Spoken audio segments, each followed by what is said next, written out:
എല്ലാ പ്രേക്ഷകർക്കും സ്വാഗതം. ഇന്ന് നേരം വൈകുന്നേരത്തിലും തെരഞ്ഞെടുപ്പ് വിശേഷങ്ങൾ തന്നെയാണ്. നമ്മുടെ നേരം വൈകുന്നേരത്തിന്റെ ആങ്കർ എം ജി രേണുക സ്വന്തം നാട്ടിലേക്ക് പോയിരിക്കുകയാണ്. നാട്ടിൽ എന്തൊക്കെയാണ് വോട്ട് വിശേഷങ്ങൾ എന്നറിയാൻ കൊല്ലം നീണ്ടകര ഹാർബറിൽ നിന്നും രേണുക തയ്യാറാക്കിയ റിപ്പോർട്ടോടെ നമുക്ക് നാട്ടിലോട്ട് തുടങ്ങാം.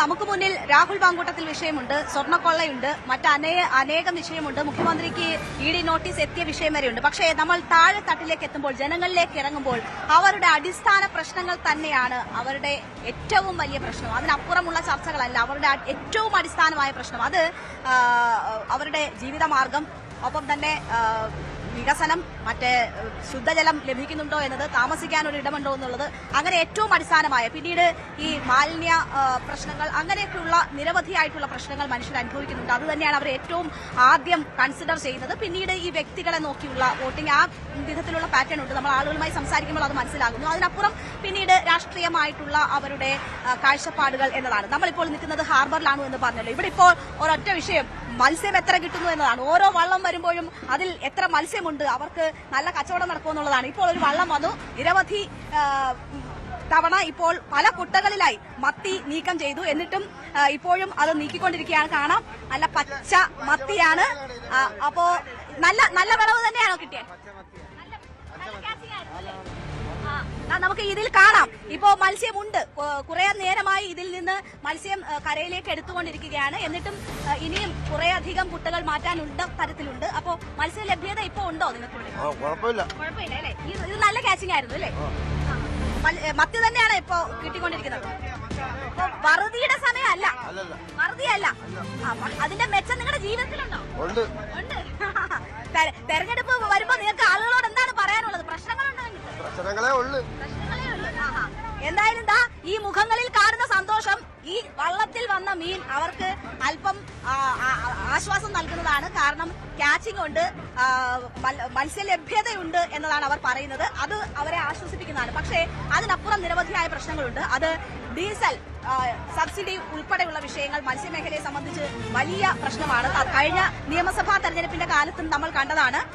ഡീസൽ സബ്സിഡി കേരളത്തിൽ ലഭിക്കുന്നില്ല. അത് സംസ്ഥാന സർക്കാരിനെതിരായ മത്സ്യത്തൊഴിലാളികളുടെ വലിയ വികാരത്തിന് കാരണമായിട്ടുണ്ട്. അത് വലിയ പ്രശ്നമായി തന്നെ നിലനിൽക്കുന്ന ഘട്ടമുണ്ട്. ഇവിടെ ഇനിയിപ്പോൾ ഈ മത്സ്യം ഉടൻ തന്നെ ലേലം ചെയ്ത് വിൽക്കുന്നതാണ് കാണുന്നത്. അങ്ങനെ ലേലം ചെയ്യുന്ന ഒരു സ്ഥലത്താണ് നമ്മളുള്ളത്. ഇനി വലിയ ബഹളമാണ് അവിടെ. ആ മത്സ്യത്തിന്റെ ലേലമാണ് അവിടെ നടക്കാൻ പോകുന്നത്. അപ്പോ ഇങ്ങനെ പല വള്ളങ്ങൾ വരുന്നിടത്തെല്ലാം ഇതുപോലെ ലേലം നടന്നുകൊണ്ടിരിക്കുകയാണ്. വലിയ തിരക്കുണ്ട്. അപ്പൊ മത്സ്യം കിട്ടുന്നുണ്ട് എന്നതിനപ്പുറം ഇത് കടലിൽ നിന്ന് കരയിലേക്ക് എത്തിക്കാൻ അവർക്ക് ഉണ്ടാകുന്ന ചിലവ് അധികമാണ്. ഡീസലിന് സബ്സിഡി ഇല്ലാത്തത് വലിയ പ്രശ്നമായി നിലനിൽക്കുന്നു എന്നതാണ് അവർ സൂചിപ്പിക്കുന്നത്. ഒപ്പം തന്നെ ഈ ബോട്ടുകളുടെ ലൈസൻസ് മുടങ്ങിക്കഴിഞ്ഞാൽ, ആ ലൈസൻസ് ഒന്ന് മുടങ്ങിക്കഴിഞ്ഞിട്ട് അതൊന്ന് പുതുക്കണം എങ്കിൽ അവർക്ക് 2 ലക്ഷത്തോളം രൂപയുടെ പിഴ അടക്കേണ്ടി വരുന്ന ഒരു സാഹചര്യം. അത് മത്സ്യത്തൊഴിലാളികൾക്ക് വലിയ ബുദ്ധിമുട്ടുണ്ടാക്കുന്നു. മത്സ്യത്തൊഴിലാളികൾക്ക് എന്ന് പറഞ്ഞാൽ ഈ ബോട്ട് ഉടമകൾക്കായിരിക്കും അത് ഡയറക്റ്റ് ആയിട്ട് പ്രശ്നം ഉണ്ടാക്കുക. പക്ഷെ അത് അവർക്കുണ്ടാകുന്ന പ്രശ്നം അത് മത്സ്യത്തൊഴിലാളികളിലേക്ക് എത്തും. അത് അവരെ ബാധിക്കും, ഈ മേഖലയാകെ ബാധിക്കും. അങ്ങനെയുള്ള നിരവധിയായ പ്രശ്നങ്ങൾ അവർ ചൂണ്ടിക്കാട്ടുന്നുണ്ട്. നമുക്കപ്പം ഇപ്പോൾ ഇവിടെ ഈ ഓപ്ഷൻ ലേലത്തിന്റെ ഒരു ചുമതല വഹിക്കുന്ന വ്യക്തിയാണ്. വർഷങ്ങളായി ഇതിനോടൊപ്പം പ്രവർത്തിച്ചു വരുന്ന വ്യക്തിയാണ്. അപ്പോ എന്താണ് മത്സ്യ ലഭ്യത ഇപ്പോ വലിയ പ്രശ്നമില്ലാണ്ട് പോകുന്നുണ്ടല്ലേ? മത്സ്യലഭ്യത കിട്ടുന്നുണ്ട് സുലഭമായി. മത്സ്യലഭ്യത ഇപ്പൊ നമ്മൾ പറയുന്നതൊക്കെ സുലഭമായിട്ട് ഇവിടെ കാണുന്ന നടക്കുന്നതല്ല. ഈ മത്സ്യത്തിന് പൊതുവെ വിലക്കുറവാണ്. മത്സ്യത്തിന് വളരെ വില കുറച്ചാണ് കിട്ടുന്നത്. മത്സ്യലഭ്യത ഈ പറയുന്ന ഈ കാണുന്ന ബഹളവും ഇതൊക്കെ ഉള്ളു. പക്ഷെ വോട്ട് ഇതിന്റെ മത്സ്യങ്ങളൊക്കെ വിറ്റുപറക്കി വരുമ്പോൾ വളരെ തൊഴിലാളികളും അതിന്റെ വലകിറക്കവും പ്രശ്നങ്ങളും കണ്ടെയ്നറും തട്ടി വലകിറക്കുക, പിന്നെ ബോട്ടിന്റെ ഡീസലിന്റെ സബ്സിഡി ഒരു വിഷയമാണ്. കാരണം മറ്റുള്ള എല്ലാ സ്റ്റേറ്റുകളിലും സബ്സിഡി ഉണ്ട്. കേരളത്തിൽ മാത്രമേ ഉള്ളൂ ബോട്ടുകൾക്ക് സബ്സിഡി ഇല്ലാത്ത. പിന്നെ രണ്ടാമത്തെ അതിൽ വലിയ ദ്രോഹമാണ് ഈ ബോട്ട്. ഒരു വർഷം നമ്മൾ 25,000 ഫീസ്, 5,000 രൂപയുടെ ഫീസ് ഇപ്പൊ 52,000 ആക്കിയത് കേസ് കൊടുത്ത് 25,000 ആക്കി. ആ ഒരു ദിവസം തെറ്റിയാൽ 2,500 ഫൈൻ. പിന്നെ 2 മാസം കഴിഞ്ഞാൽ പിന്നെ വീണ്ടും ബോട്ട് പിടിച്ച് ആ ബോട്ടിൽ കൊണ്ടുവരുന്ന മത്സ്യം പിടിച്ച് അവർ തന്നെ ഗവൺമെന്റാണ് വിറ്റ് അവർ തന്നെ പൈസ ലേലം ചെയ്ത് തന്നെ പൈസ വില വെക്കും. അവരോട് ഗവൺമെന്റ് പൈസ ഒരു വർഷം ലൈസൻസ് അടയ്ക്കാൻ തെറ്റിയാൽ 12 മാസം കഴിഞ്ഞു അതൊരു 3 മാസം കൂടെ കഴിഞ്ഞ് കഴിഞ്ഞാൽ ബോട്ട് അവർ ബോട്ട് പിടിച്ചിടും. ബോട്ട് പിടിച്ചിട്ട് കഴിഞ്ഞാൽ 2 ലക്ഷം രൂപ ഫൈൻ അടിക്കും. ഇതാണ് ഏറ്റവും വലിയൊരു കഷ്ടം പിടിച്ച പണി. കൃത്യസമയത്ത് അടയ്ക്കാൻ പറ്റാതെ പോകുന്നതാണ്. കൃത്യസമയത്ത് അടയ്ക്കാൻ പറ്റാതെ പോകുന്ന സാഹചര്യം എന്ന് പറഞ്ഞാൽ ഈ ഫിഷിംഗ് ബോട്ടിൽ ഇപ്പൊ എല്ലാവർക്കും സാധാരണക്കാർ 27,000 അല്ലെങ്കിൽ 27,500 എടുക്കാനില്ല. പിന്നെ അതിലുപരി പിന്നെ ക്ഷേമതി അടയ്ക്കണം. ഇപ്പൊ 2,500 രൂപ കിടന്ന ക്ഷേമതി അത് 15,000 രൂപയാക്കി ക്ഷേമതി. ഈ 27,500 രൂപ അടയ്ക്കുന്ന കൂടാതെ 15,000 ക്ഷേമതി അടയ്ക്കണം. പിന്നെ അത് കഴിഞ്ഞ് ക്ഷേമതി അടച്ചുകൊണ്ട് വരുന്ന കൂട്ടത്തിൽ അടുത്ത നേരമോ കോടന്റ് എടുക്കണം. ആ കോടന്റ് ഉപയോഗശൂന്യമാണ്. നമുക്ക് കോടന്റ് പറ്റത്തില്ല. പക്ഷെ ഇതൊക്കെ സംസ്ഥാന സർക്കാരുമായി ബന്ധപ്പെട്ടുള്ള വിഷയങ്ങളാണ്. നിയമസഭാ തെരഞ്ഞെടുപ്പിലായിരിക്കില്ലേ ഇത് കൂടുതലായും നിങ്ങൾ ഇങ്ങനെയുള്ള കാര്യങ്ങൾ നോക്കി വോട്ട് ചെയ്യുക? തദ്ദേശ തെരഞ്ഞെടുപ്പിൽ നിങ്ങളെ അലട്ടുന്ന വിഷയങ്ങൾ എന്തൊക്കെയാണ്? ഞങ്ങളെ അലട്ടുന്ന പ്രശ്നങ്ങൾ എന്ന് പറഞ്ഞാൽ ഇവിടെ യഥാർത്ഥ മത്സ്യങ്ങൾക്ക് യഥാർത്ഥ ലഭ്യത കറക്റ്റ് വില കിട്ടുന്നില്ല. ഈ മത്സ്യബന്ധനം നമുക്ക് സുഖമായി നടത്താൻ പറ്റുന്നില്ല. കാരണം മറ്റൊന്നല്ല, ഈ തൊഴിൽ ഈ കടലിൽ പോയിട്ട് വരുന്ന ബോട്ടുകൾ ഇപ്പോൾ എന്തെങ്കിലും 10,000, 50,000, 25,000 കിട്ടിക്കഴിഞ്ഞാൽ അതിന്റെ അകത്തെ ഒരുപാട് എക്സ്പെൻസ് ഉണ്ട്. അതാണ് ഞങ്ങൾക്ക് ഉണ്ടാകുന്ന നഷ്ടങ്ങൾ. ഫിഷിംഗ് ബോട്ടുകൾക്ക് ഒരുപാട് എക്സ്പെൻസ് ഉണ്ട്. ഈ ബോട്ടുകളെല്ലാം ഇങ്ങനെ അവിടുന്ന് ഇവിടുന്നൊക്കെ ഒരുപാട് പേര് പൈസ സ്ഥാപനങ്ങളുമായി ബന്ധപ്പെട്ട് നിങ്ങൾക്ക് വേണ്ടി അവർ ചെയ്തു തരേണ്ടുന്ന സൗകര്യങ്ങളും സംവിധാനങ്ങളും അത് കൃത്യമായി നടത്തുന്നു. എന്ത് സൗകര്യം അവരൊന്ന് എന്ത് ചെയ്യുന്നു? ഈ ഫീൽഡിൽ ഇപ്പൊ ഇരിക്കുന്ന ഞാൻ ആരെയും കുറ്റം പറയല്ല. ഈ ഇരിക്കുന്ന ഗവൺമെന്റ് ഈ ഫിഷറീസ് മന്ത്രിക്ക് ഈ ഫിഷിംഗ് മേഖലയെ കുറിച്ച് ഒരു ചുക്കും അറിയത്തില്ല. ഇവിടുത്തെ മേഖല പ്രശ്നങ്ങൾ ഇടപെടാൻ ആരുമില്ല. മത്സ്യബന്ധന മേഖലയെക്കുറിച്ച് ഇതിനെ തിരക്കാനോ അന്വേഷിക്കാനോ യഥാർത്ഥത്തിൽ ഉദ്യോഗസ്ഥന്മാർക്ക് പോലും ഇതിന് കറക്റ്റായിട്ട് കാര്യങ്ങൾ അറിയത്തില്ല. അറിയാം. ഇതാണ് ഇവിടുത്തെ സംഭവിച്ചുകൊണ്ടിരിക്കുന്നത്. അപ്പൊ ആ പ്രശ്നങ്ങളൊക്കെ ഈ തെരഞ്ഞെടുപ്പുമായി ബന്ധപ്പെട്ട് ഉയർന്നു വരുമെന്നാണോ കരുതുന്നത്? ഉയർന്നു വരും. ഈ തദ്ദേശ തെരഞ്ഞെടുപ്പിലും അത് പ്രതിഫലിക്കും. ഇപ്പം ഈ പഞ്ചായത്ത് തെരഞ്ഞെടുപ്പിൽ കൂടെ പ്രതിഫലിക്കുന്നതാണല്ലോ നിയമസഭയിൽ പ്രതിഫലിക്കുന്നത്. ഇപ്പൊ സാധാരണക്കാരന് ഗുണം കിട്ടാത്ത ഗവൺമെന്റ്, സാധാരണക്കാരന്റെ ഗവൺമെന്റ് LDF പോകുന്ന എല്ലാം ശരിയാക്കി തരും, ഞങ്ങൾക്ക് സാധാരണക്കാരന്റെ ഗവൺമെന്റാന്ന് പറഞ്ഞിട്ട് എന്ത് ചെയ്തു? മത്സ്യത്തൊഴിലാളികൾക്ക് എന്ത് ചെയ്തു? ഞങ്ങളുടെ മേഖലയെ കുറിച്ച് പറ. മത്സ്യത്തൊഴിലാളികൾക്ക് എന്ത് ചെയ്തു? അവർ കറക്റ്റായിട്ട് ഇത് കൊടുക്കുന്നില്ല. ക്ഷേമതി അടയ്ക്കുന്ന പൈസ പോലും അവർ കൊടുക്കുന്നില്ല. ഈ ഫിഷിംഗ് ബോട്ടിനെ പറ്റുന്ന ഏറ്റവും വലിയ ദയനീയാവസ്ഥ ഈ ഞങ്ങൾക്ക് അതിദാരിദ്ര്യം തുടച്ചു നീക്കിയ സർക്കാരൊക്കെയല്ലേ. ഇപ്പൊ ഞങ്ങൾക്കുണ്ടാകുന്ന പ്രശ്നം മത്സ്യബന്ധന മേഖലയിൽ ബോട്ടുകൾക്ക് ഈ സുഖമായി കടലിൽ പണിയെടുക്കാൻ പറ്റുന്നില്ല. കടലിൽ പോയി പണിയെടുത്ത് 27,500 രൂപ അടയ്ക്കേണ്ടത് പൈസ അടയ്ക്കാൻ ഡേറ്റ് തെറ്റിപ്പോയാൽ പിടിച്ച് ഒരു മാസമായില്ല ഒരു ബോട്ടിന് 2 ലക്ഷം രൂപ ഫൈൻ ഉൾപ്പെടെയുള്ള കാര്യങ്ങൾ വലിയ പ്രതിസന്ധിയായിട്ടാണ് ഇവർ പറയുന്നത്. പക്ഷേ ഇതൊക്കെ മത്സ്യമേഖലയിലെ അല്പം കൂടി ബോട്ട് ഉടമകളും ഒപ്പം തന്നെ ഈ ലേലത്തിലൊക്കെ ഏർപ്പെടുന്ന മുതലാളിമാർ എന്ന് പറയാം, അല്ലെങ്കിൽ ലേല മുതലാളിമാരൊക്കെ നേരിടുന്ന പ്രശ്നങ്ങളാണെങ്കിൽ താഴെത്തട്ടിൽ, ഏറ്റവും താഴെത്തട്ടിൽ എന്താണ് പ്രശ്നങ്ങൾ എന്നതുകൂടി നമ്മൾ അറിയണം. വോട്ടൊക്കെ ചെയ്യണ്ടേ? എല്ലാരും ഒക്കെ വന്ന് കണ്ടോ? കണ്ടു. വോട്ട് ചെയ്യണം. ചെയ്യും. തമിഴ്നാട്. ഓക്കെ. തമിഴ്നാട്ടിലാണല്ലേ? ഓക്കെ, തമിഴ്നാട്ടിലാണ്. ഓക്കെ, അമ്മ വോട്ട് ചെയ്യണ്ടേ? സ്ഥാനാർത്ഥികളൊക്കെ വന്ന് കാണാറുണ്ടോ? നിങ്ങളുടെ പ്രശ്നങ്ങളൊക്കെ അവരോട് പറയാറുണ്ടോ? പറഞ്ഞു. അവര് പ്രശ്നമൊന്നും ചോദിക്കത്തില്ല മോളെ. അവര് വന്ന് വോട്ട് ചോദിക്കും, അവരൊക്കെ പോകും. നമ്മുടെ പ്രശ്നം നമുക്കറിയാനൊക്കത്തുള്ളൂ. നമ്മളോട് ചോദിക്കുന്ന കാര്യമാണ് നമ്മൾ പറയേണ്ടിയുള്ളത്. പക്ഷെ അവര് വന്ന് വോട്ട് ചോദിക്കും, അവരങ്ങ് പോകും. ഈ ഒരു കാര്യം പിന്നെ കാണാറില്ല. തദ്ദേശ തെരഞ്ഞെടുപ്പിലാവുമ്പോ പ്രതിനിധികളാവുമ്പോൾ നിങ്ങൾക്ക് അടുത്തുള്ളവരായിരിക്കും. അടുത്തുള്ളവർ തന്നെയാ മോളെ. അടുത്തുള്ളവരാണെങ്കിൽ നമ്മുടെ സ്ഥിതിഗതികൾ അവരറിയുന്നില്ലല്ലോ. നമ്മൾ പരാജയത്തിലാ ജീവിക്കുന്നുള്ള എല്ലാവർക്കും അറിയാം. ഒരു അപ്പച്ചൻ വയ്യാതെ കിടക്കുക, ഞാൻ ആ അപ്പച്ചനെ നോക്കുക. അങ്ങനെയുള്ള അക്ഷരാവസ്ഥയിലാണ് ഞാൻ ജീവിക്കുന്നത്. നമുക്ക് ഒരു നേട്ടങ്ങളുമില്ല. ഇവിടെ വരുന്ന കിട്ടുന്ന നമ്മൾ ജോലി ചെയ്യുന്നു, അതുകൊണ്ട് നമ്മൾ കഴിയുന്നു. ഇത്രയും കാര്യമുള്ളൂ. എന്താ തെരഞ്ഞെടുപ്പ് ചൂടൊക്കെ അറിഞ്ഞു തുടങ്ങിയോ? തുടങ്ങി. സ്ഥാനാർത്ഥികളെല്ലാം വന്നു പോയി. വോട്ട് സമയമാകുമ്പോ ഇലക്ഷൻ സമയമാകുമ്പോ എല്ലാരും വരും, വോട്ട് ചോദിക്കും, പോകും. നമ്മളിവിടെ വന്ന് കഷ്ടപ്പെടാന്നെങ്കിൽ നമുക്ക് ജീവിക്കാൻ പറ്റത്തുള്ളൂ. വോട്ട് ചെയ്യും. പക്ഷേ വോട്ട് ചെയ്യും. വോട്ട് ഇപ്പൊ ചെയ്യാൻ നമുക്കൊരു മൗലികാവസ്ഥയില്ല. നമുക്ക് വോട്ട് ചെയ്യണമല്ലോ. വോട്ട് ചെയ്യും. രാഷ്ട്രീയമില്ല. ഈ തദ്ദേശ തെരഞ്ഞെടുപ്പിൽ ആളെ നോക്കിയാണോ പാർട്ടി നോക്കിയാണോ വോട്ട് ചെയ്യുക? നമ്മളിപ്പോ ഈ പഞ്ചായത്തൊക്കെ വരുമ്പോ നമ്മുടെ ആളിനെ നോക്കിയെങ്കിലേ നമുക്ക് ചെയ്യാൻ പറ്റുള്ളൂ. നമ്മൾ പാർട്ടിയെ നോക്കുന്നതേ ഇല്ല. ഓക്കെ. അപ്പോ ഇവിടെ ഈ അവിടെ നിന്ന് ലേലത്തിലെടുക്കുന്ന മീനാണ് ഇവിടെ കൊണ്ടുവന്ന് കച്ചവടം നടത്തുന്നത്. അത് അവരിൽ നിന്ന് മേടിച്ച് ഇവിടെ കച്ചവടം നടത്തുന്നവരെയാണ് നമ്മൾ കാണുന്നത്. സ്ഥാനാർത്ഥികളൊക്കെ വന്ന് കണ്ടായിരുന്നോ? എങ്ങനെയുണ്ട്? മത്സ്യമൊക്കെ കിട്ടുന്നുണ്ടോ? കച്ചവടമൊക്കെ നല്ലതാണോ? മോശമാണോ? മോശമാണ് അല്ലേ? എന്തെങ്കിലും പറയാനുണ്ടോ? തെരഞ്ഞെടുക്കപ്പെടാൻ പോകുന്ന ജനപ്രതിനിധികൾ പറയാനുണ്ടോ? കച്ചവടം മോശം. എന്താ പറയാനുള്ള? സ്ഥാനാർത്ഥികളോട് എന്തെങ്കിലും പറയാനുണ്ടോ? പാർട്ടികളോട് എന്തെങ്കിലും പറയാനുണ്ടോ? പാർട്ടികളടുത്തൊന്നും പറയാനില്ല. മീനെല്ലാം ഭയങ്കര റേറ്റ് വില കൂടുതൽ, തൂക്കം വന്നുകൊണ്ട് ഞങ്ങൾക്ക് ഭയങ്കര നഷ്ടങ്ങളാണ്. ത്രാസ് തൂക്കം. അപ്പോ അവരുടേതായിട്ടുള്ള പല പ്രശ്നങ്ങളാണ് അവർ ചൂണ്ടിക്കാട്ടുന്നത്. നമുക്കറിയാം ഈ അമേരിക്കയിലെ താരിഫ് വർധന പോലും നേരിട്ട് ബാധിക്കുന്ന മേഖലയാണ് മത്സ്യമേഖല. അപ്പോൾ അത് മുതലുള്ള പ്രശ്നങ്ങളുണ്ട്. വൻകിടക്കാർക്കും ചെറുകിടക്കാർക്കും ഈ ലേലമെടുത്ത് ഇവിടെ കൊണ്ടുവന്ന് ഈ മത്സ്യങ്ങൾ ചില്ലറ വിൽപ്പന നടത്തുന്നവർക്ക് വരെ വലിയ വലിയ പ്രശ്നങ്ങളാണ്. ബോട്ടുടമകളുടെ ഏറ്റവും വലിയ പ്രശ്നം ഡീസൽ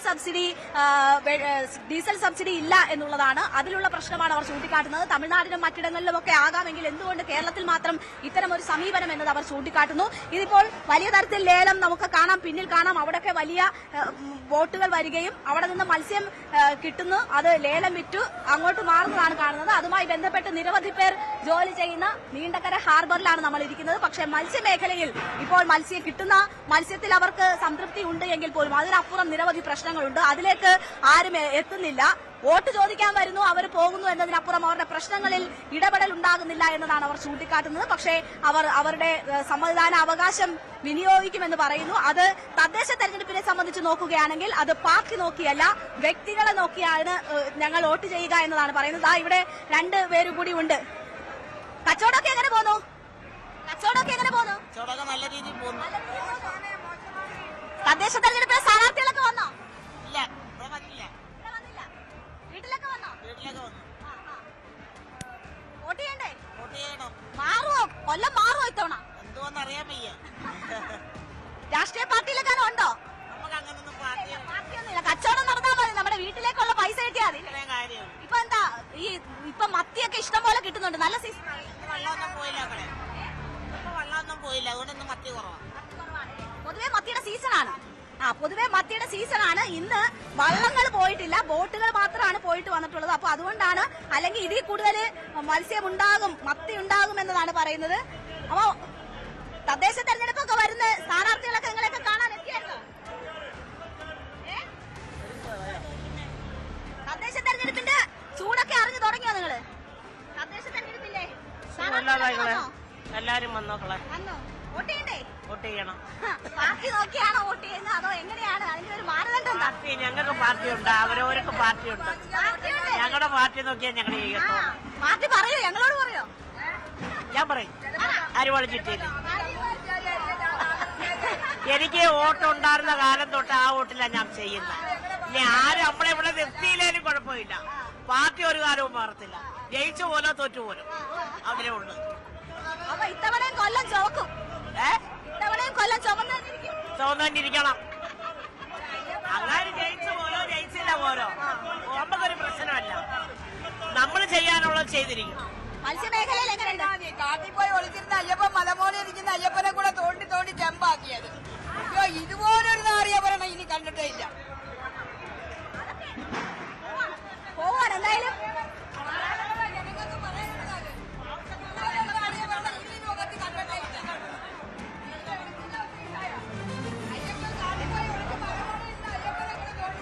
അയ്യപ്പന്റെ സ്വർണം കവർന്നതിലുള്ള രോഷമാണ് അവിടെ കാണുന്നത്. അത് ഇവരുടെ യഥാർത്ഥ പ്രശ്നങ്ങൾക്ക് അപ്പുറമുള്ള രോഷമാണ്. വില ചോദിക്കാൻ ഇത് മൊത്ത കച്ചവടമാണ് നടക്കുന്നത്. മൊത്ത കച്ചവടമാണ്. ഒരു കൊട്ട നമുക്ക് ചോദിക്കാം. ഇത് ഒരു കൊട്ടയിൽ എങ്ങനെയാണ് മീനിന്റെ ഇതിന്റെ വില എങ്ങനെയാ? 50 കിലോയ്ക്ക് 50 രൂപയാവും. ഇതിപ്പോ എത്ര കിലോ ആണ് ഒരു കൊട്ട? ഇത് 60 കിലോ ആണ്. കുറവാണോ? വില കൂടുതലാ. ഇന്ന് വില കൂടുതലാ. ഇന്ന് വില കൂടുതലാ. ഇന്ന് വള്ളക്കാരില്ല, ഏകാശയാണ് വില കൂടുതലാ. വള്ളം ഇല്ലാത്തതുകൊണ്ട് ഏകാശയാണ് വില കൂടുതലാ. കിലോയ്ക്ക് 50 രൂപ വരെ വില വരും. എന്നാൽ അതത് റീറ്റെയിൽ മേഖലയിലേക്ക് എത്തുമ്പോൾ അപ്പോൾ 50 രൂപ വരെ വില വരുമെന്ന് പറയുന്നത്. ഇന്ന് ഇച്ചിരി വില കൂടുതലാണ്. അത് ഏകാദശി ആയതുകൊണ്ട് വള്ളങ്ങൾ പോകാത്തതുകൊണ്ടാണെന്ന് പറയുന്നു. എന്തായാലും നോക്കൂ, നല്ല ഫ്രഷ് മീനാണ്, പച്ച മീനാണ്, ഐസിടാത്ത മീനാണ്. ഞാൻ ഇത്രയും ഫ്രഷ് ആയിട്ടുള്ള മീൻ ഇന്ന് ആദ്യമായിട്ട് കാണുന്നു എന്ന് തന്നെ പറയാം. അത് ഒരുപാടുണ്ട്. മത്തിയാണ് ഏറ്റവും കൂടുതൽ ലഭിക്കുന്നത്. പക്ഷെ 50 രൂപയാണ് ഏറ്റവും താഴെത്തട്ടിലെത്തുമ്പോൾ ഒരു കിലോയ്ക്ക് കിട്ടുന്നത്. നമ്മൾ പക്ഷെ അവിടെ 120, 140, 160 ഒക്കെ കൊടുത്താണ് വാങ്ങുന്നത് എന്നൊരു സാഹചര്യം കൂടി ഉണ്ട്. അതാണ് നീണ്ടകര ഹാർബറിൽ നിന്നുള്ള വോട്ട് വിശേഷങ്ങൾ നാട്ടിലോട്ടാണ് നമ്മൾ കണ്ടത്. ഇപ്പോൾ ഇനിയും നമ്മൾ എം ജി രേണുകയിലേക്കാണ് പോകുന്നത്. എം ജി രേണുക ഇപ്പോൾ തത്സമയം കൊല്ലം ബീച്ചിൽ നിന്നും ചേരും. ഒരു ചെറിയ ഇടവേളയ്ക്ക് ശേഷം അവിടെ നിന്നും ആളുകളുടെ പ്രതികരണങ്ങളുമായി എം ജി രേണുക ചേരും.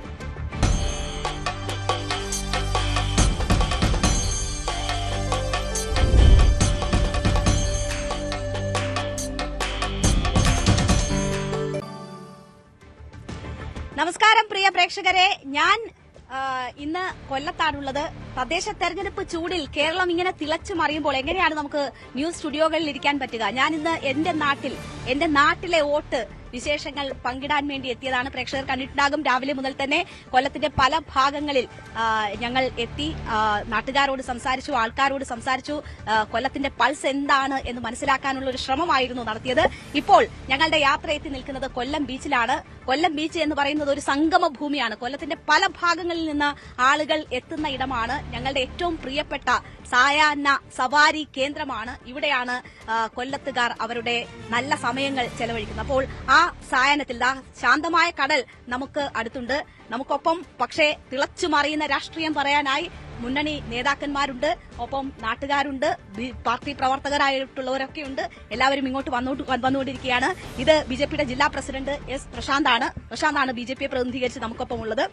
ഗീതാ കൃഷ്ണൻ, അദ്ദേഹം ബ്ലോക്ക് കോൺഗ്രസ് പ്രസിഡന്റാണ്. അദ്ദേഹം കോൺഗ്രസ് പ്രതിനിധിയായി നമുക്കൊപ്പമുണ്ട്. അപ്പോൾ ചിന്ത അല്പസമയത്തിനകം തന്നെ CPM പ്രതിനിധി നമുക്കൊപ്പം ചേരുകയും ചെയ്യും. അപ്പോ എന്താണ് കൊല്ലത്തിന്റെ രാഷ്ട്രീയം, എന്താണ് കൊല്ലം ചർച്ച ചെയ്യുന്നത്, എന്താണ് കൊല്ലം കരുതി വെച്ചിരിക്കുന്നത് മുന്നണികൾക്കായി എന്നത് പരിശോധിക്കുകയാണ്. നമുക്ക് കൊല്ലത്തെ സംബന്ധിച്ചറിയാം, കഴിഞ്ഞ 25 വർഷമായി, അതായത് കൊല്ലം കോർപ്പറേഷൻ രൂപീകരിച്ചത് മുതൽ ഇടത് കോട്ടയാണ് കൊല്ലം. മാറി ചിന്തിച്ചിട്ടില്ല കൊല്ലം. കഴിഞ്ഞ തവണ എല്ലായിടത്തും നഗരസഭയിലും ഒപ്പം തന്നെ ബ്ലോക്കിലുമൊക്കെ മൃഗീയ ഭൂരിപക്ഷമാണ് ഇടതിനെ സംബന്ധിച്ച് ഉണ്ടായിരുന്നത്. അവിടെ തങ്ങളുടെ അഭിമാന പോരാട്ടം നടത്തുക എന്നതാണ് UDFന്റെ ഇത്തവണത്തെ ലക്ഷ്യം. അതേസമയം കൂടുതൽ കരുത്ത് കാട്ടുക എന്നത് BJPയും ലക്ഷ്യം വെക്കുന്നു. BJP കഴിഞ്ഞ തവണ 6 കോർപ്പറേഷൻ ഉണ്ടായിരുന്നെങ്കിൽ അതിലും മികച്ച രീതിയിൽ എത്തുക എന്നതാണ് BJP ആഗ്രഹിക്കുന്നത്. അങ്ങനെ ആര് കഴിവ് തെളിയിക്കും, മാറി ചിന്തിക്കുമോ കൊല്ലം തുടങ്ങി നിരവധി ചോദ്യങ്ങൾ ഉയരുകയാണ്. അപ്പോൾ നമുക്ക് ആദ്യം നമ്മുടെ പാർട്ടി പ്രതിനിധികളോട് തന്നെ കാര്യങ്ങൾ ചോദിക്കാം. ഇത്തവണ കോൺഗ്രസിനെ സംബന്ധിച്ച് കോൺഗ്രസ് ആദ്യം തന്നെ സ്ഥാനാർത്ഥികളെ പ്രഖ്യാപിച്ച് എന്താണോ തിരുവനന്തപുരത്ത് നിങ്ങളുടെ സ്ട്രാറ്റജിയായി ഉണ്ടായിരുന്നത്, ആ സ്ട്രാറ്റജി പ്രകടിപ്പിക്കാൻ ശ്രമിച്ച ഒരിടമാണ്. ആദ്യമേ തന്നെ സ്ഥാനാർത്ഥികളെ പ്രഖ്യാപിക്കുന്നു. മേയർ സ്ഥാനാർത്ഥി ആരാണ് എന്ന് പറഞ്ഞുകൊണ്ട് നിങ്ങൾ തെരഞ്ഞെടുപ്പിനെ നേരിടുകയാണ്. കഴിഞ്ഞ തവണത്തെ ഇടതിന്റെ മൃഗീയ ഭൂരിപക്ഷത്തെ നേരിടാൻ ആ ഒരു തയ്യാറെടുപ്പ് കൊണ്ട് പറ്റുമോ? എന്താണ് പ്രചരണം ഈ ഘട്ടത്തിലെത്തുമ്പോൾ തോന്നുന്നത്? തീർച്ചയായിട്ടും കഴിഞ്ഞ 2 വർഷക്കാലമായി തന്നെ കോൺഗ്രസ് തദ്ദേശ തെരഞ്ഞെടുപ്പിനുള്ള ഒരുക്കങ്ങൾ തുടങ്ങിയിട്ട് 2 വർഷമായിട്ട് കൃത്യമായിട്ട് ഹോംവർക്ക് ചെയ്യുകയും സർവേകൾ നടത്തുകയും പഠിക്കുകയും ഒക്കെ ചെയ്തതിന്റെ അടിസ്ഥാനത്തിലാണ് ഇത്തവണ വളരെ നേരത്തെ തന്നെ സ്ഥാനാർത്ഥികളെ നിശ്ചയിക്കുവാൻ പാർട്ടിക്ക് കഴിഞ്ഞത്. അതിലെല്ലാം ഉപരി കഴിഞ്ഞ 30 വർഷം, നിങ്ങൾ പറയുന്ന 25 വർഷം കൊല്ലം കോർപ്പറേഷനും അതിനു മുൻപ് 5 വർഷം കൊല്ലം മുനിസിപ്പാലിറ്റിയുടെ അവസാനത്തെ 5 വർഷവും ഇടതുപക്ഷമാണ് കൊല്ലം ഭരിച്ചിരുന്നത്. അതായത് 30 വർഷത്തെ ഇടത് ദുർഭരണത്തിനെതിരെയുള്ള ഒരു തീർച്ചയായിട്ടും ഒരു ജനവികാരം ഉണർന്നിരിക്കുകയാണ്. സംസ്ഥാന സർക്കാരിനെതിരെ ഉള്ള ഒരു ജനവികാരമുണ്ട്. ഈ പറഞ്ഞ രീതിയിൽ ശബരിമല സ്വർണ്ണക്കൊള്ള ഉൾപ്പെടെയുള്ള വിഷയങ്ങളുണ്ട്. ഒപ്പം ഈ കൊല്ലം നഗരത്തിലെ മാലിന്യ പ്രശ്നം ഉൾപ്പെടെ, തെരുവുനായ പ്രശ്നം ഉൾപ്പെടെ, മാലിന്യ സംസ്കരണം ഉൾപ്പെടെ, അങ്ങനെ അറവുശാല ഇല്ലാത്ത ഉൾപ്പെടെ, നല്ല റോഡുകളില്ലാത്തത്, ലൈറ്റ് കത്താത്തത്, ഓട കൃത്യമായിട്ട് ഒഴുകാത്തത്, അങ്ങനെ നിരവധിയായ വിഷയങ്ങൾ കൊണ്ട് കൊല്ലം നഗരം നിറഞ്ഞിരിക്കുകയാണ്. ആ കൊല്ലം നഗരത്തിൽ ഈ പൊതുജനങ്ങൾ, ഇവിടുത്തെ നാട്ടുകാർ പ്രതികരിക്കുവാൻ തയ്യാറായിരിക്കുകയാണ്. അതിന്റെ പ്രതിഫലനമാണ് കഴിഞ്ഞ 2 വർഷമായി കോൺഗ്രസ് അക്കാര്യങ്ങൾ പഠിക്കുന്നുണ്ടായിരുന്നു, UDF അക്കാര്യങ്ങൾ പഠിക്കുന്നുണ്ടായിരുന്നു. ആ പഠിച്ചതിന്റെ അടിസ്ഥാനത്തിൽ തന്നെയാണ് ഏറ്റവും ആദ്യം തന്നെ സ്ഥാനാർത്ഥികളെ പ്രഖ്യാപിക്കുവാൻ, സ്ഥാനാർത്ഥികളെ നിശ്ചയിക്കുവാൻ, അതും വലിയ തർക്കങ്ങളില്ലാതെ. കഴിഞ്ഞ 2-3 തവണയും ഇടതുപക്ഷത്തിനിവിടെ ഭരണം കിട്ടിയെങ്കിൽ അത് അവരുടെ മികവ് കൊണ്ടല്ല. കോൺഗ്രസിനകത്ത് ചില അസ്വാരസ്യങ്ങൾ ഉണ്ടായിരുന്നു. ഒരുപാട് സീറ്റുകളിൽ ഈ പറഞ്ഞ രീതിയിൽ റിബലുകൾ ഉണ്ടായിരുന്നു. ഇത്തവണ അത്തരം പ്രശ്നങ്ങളൊന്നും ഇല്ലാതെ വളരെ നേരത്തെ തന്നെ ഹോംവർക്ക് ചെയ്യുകയും കാര്യങ്ങൾ പഠിക്കുകയും ചെയ്തു. അതിന്റെ അടിസ്ഥാനത്തിലാണ് സ്ഥാനാർത്ഥികൾ. ഞാൻ അത് നിങ്ങളുടെ ആ മുൻതൂക്കം, സ്ഥാനാർത്ഥി നിർണയത്തിൽ ഉൾപ്പെടെ ഉണ്ടായ മുൻതൂക്കത്തെ അംഗീകരിച്ചു എന്ന് തന്നെ ചോദിക്കുന്നു. പ്രചരണം ഏതാണ്ട് അവസാന ഘട്ടത്തിലേക്ക് എത്തി നിൽക്കുന്ന സമയമാണ്. പരസ്യ പ്രചരണം അവസാനിക്കാൻ ഈ പറഞ്ഞതുപോലെ 6 ദിവസം മാത്രമുള്ളപ്പോൾ ആ സ്റ്റെപ്പ്, നിങ്ങൾ മുന്നോട്ട് വെച്ച സ്റ്റെപ്പ്, അത് ഫലവത്തായി അതിന്റെ ഒരു ഫലം കിട്ടുമെന്ന ഉറച്ച കോൺഫിഡൻസ് ഉണ്ടോ? 101% വിശ്വാസമുണ്ട്. കാരണം ഈ തെരഞ്ഞെടുപ്പ് പ്രഖ്യാപിക്കുന്നതിന് തൊട്ട് മുൻപാണ് കുറ്റവിചാരണ യാത്ര ശ്രീ NK പ്രേമചന്ദ്രനും അഡ്വക്കേറ്റ് ബിന്ദു കൃഷ്ണയും ഇപ്പോഴത്തെ മേയർ സ്ഥാനാർത്ഥി ശ്രീ AK ഹഫീസും അതുപോലെ തന്നെ മുസ്ലിം ലീഗിന്റെ ജില്ലാ പ്രസിഡന്റ് ശ്രീ നൌഷാദ് യൂനിസും ചേർന്ന് ഒരു കുറ്റവിചാരണ യാത്ര കൊല്ലം കോർപ്പറേഷന്റെ എല്ലാ ഡിവിഷനിലൂടെയും കടന്നുപോകത്തക്ക രീതിയിൽ നടത്തിയിരുന്നു. ആ കുറ്റവിചാരണ യാത്രയിൽ ഞങ്ങൾക്ക് കിട്ടിയ ഒരു പ്ലസ് അല്ലെങ്കിൽ ഞങ്ങൾക്ക് കിട്ടിയ ആളുകളുടെ റെസ്പോൺസ് അത്ര വളരെ വലുതായിരുന്നു. കാരണം പാർട്ടിക്കാർ മാത്രമല്ല, ഐക്യജനാധിപത്യ മുന്നണിയുടെ പ്രവർത്തകർ മാത്രമല്ല, പൊതുജനങ്ങൾ വരെ വന്ന് ശ്രീ പ്രേമചന്ദ്രന്റെയും സഹയാത്രികരെയും സ്വീകരിക്കുന്ന ഒരു കാഴ്ച ഞങ്ങൾ എല്ലാവരും കണ്ടതാണ്. അതിന്റെ റിസൾട്ട് ഉറപ്പായിട്ടും ഈ തെരഞ്ഞെടുപ്പിലുണ്ട്. തീർച്ചയായും. നമ്മുടെ ഒപ്പം BJP പ്രതിനിധി കൂടി ചേരുകയാണ്. നോക്കൂ, ഇവിടെ ഒരു പക്ഷേ വോട്ടെണ്ണുന്നതിന് മുമ്പ് തന്നെ ഇടതുപക്ഷം ഉറപ്പിക്കുമെന്ന് പറയുന്ന ഒരു ജില്ലയാണ്, കോർപ്പറേഷനാണ്. അവിടെ ശക്തി തെളിയിക്കുക, അഭിമാന പോരാട്ടം നടത്തുക എന്ന ലക്ഷ്യത്തോടുകൂടി UDF നിലയുറപ്പിക്കുന്നു. അപ്പോൾ BJPക്ക് എന്ത് കാര്യം, എന്താണ് ആത്മവിശ്വാസം, എന്താണ് നിങ്ങളുടെ പ്രതീക്ഷ അങ്ങനെ ഒരിടത്ത്? BJPയെ സംബന്ധിച്ച് ഏറെ ആത്മവിശ്വാസത്തോടുകൂടിയാണ് ഞങ്ങൾ ഈ തെരഞ്ഞെടുപ്പിനെ കാണുന്നത്. 100% കൊല്ലം കോർപ്പറേഷൻ ഞങ്ങൾക്ക് ഭരിക്കാൻ കഴിയുമെന്ന് പറഞ്ഞാൽ ഞങ്ങൾ മുന്നോട്ട് വയ്ക്കുന്നത് വികസനമാണ്. വികസിത കേരളവും വികസിത കൊല്ലവുമാണ് BJP മുന്നോട്ട് വയ്ക്കാൻ ആഗ്രഹിക്കുന്നത്. കൊല്ലത്തെ സംബന്ധിച്ച് ഇവിടെ പറഞ്ഞു, തുടർച്ചയായി 30 വർഷക്കാലം ഇടതുപക്ഷ ജനാധിപത്യ മുന്നണിയുടെ ഭരണസമിതി ഉണ്ടായിരുന്ന ഭരണസമിതി, ആ ഭരണസമിതിയെ സംബന്ധിച്ച് കൊല്ലത്തിന്റെ ഒരു സമഗ്രമായ വികസനം എന്നുള്ളത് ഇപ്പോഴും സ്വപ്നമായി അവശേഷിക്കുന്നു.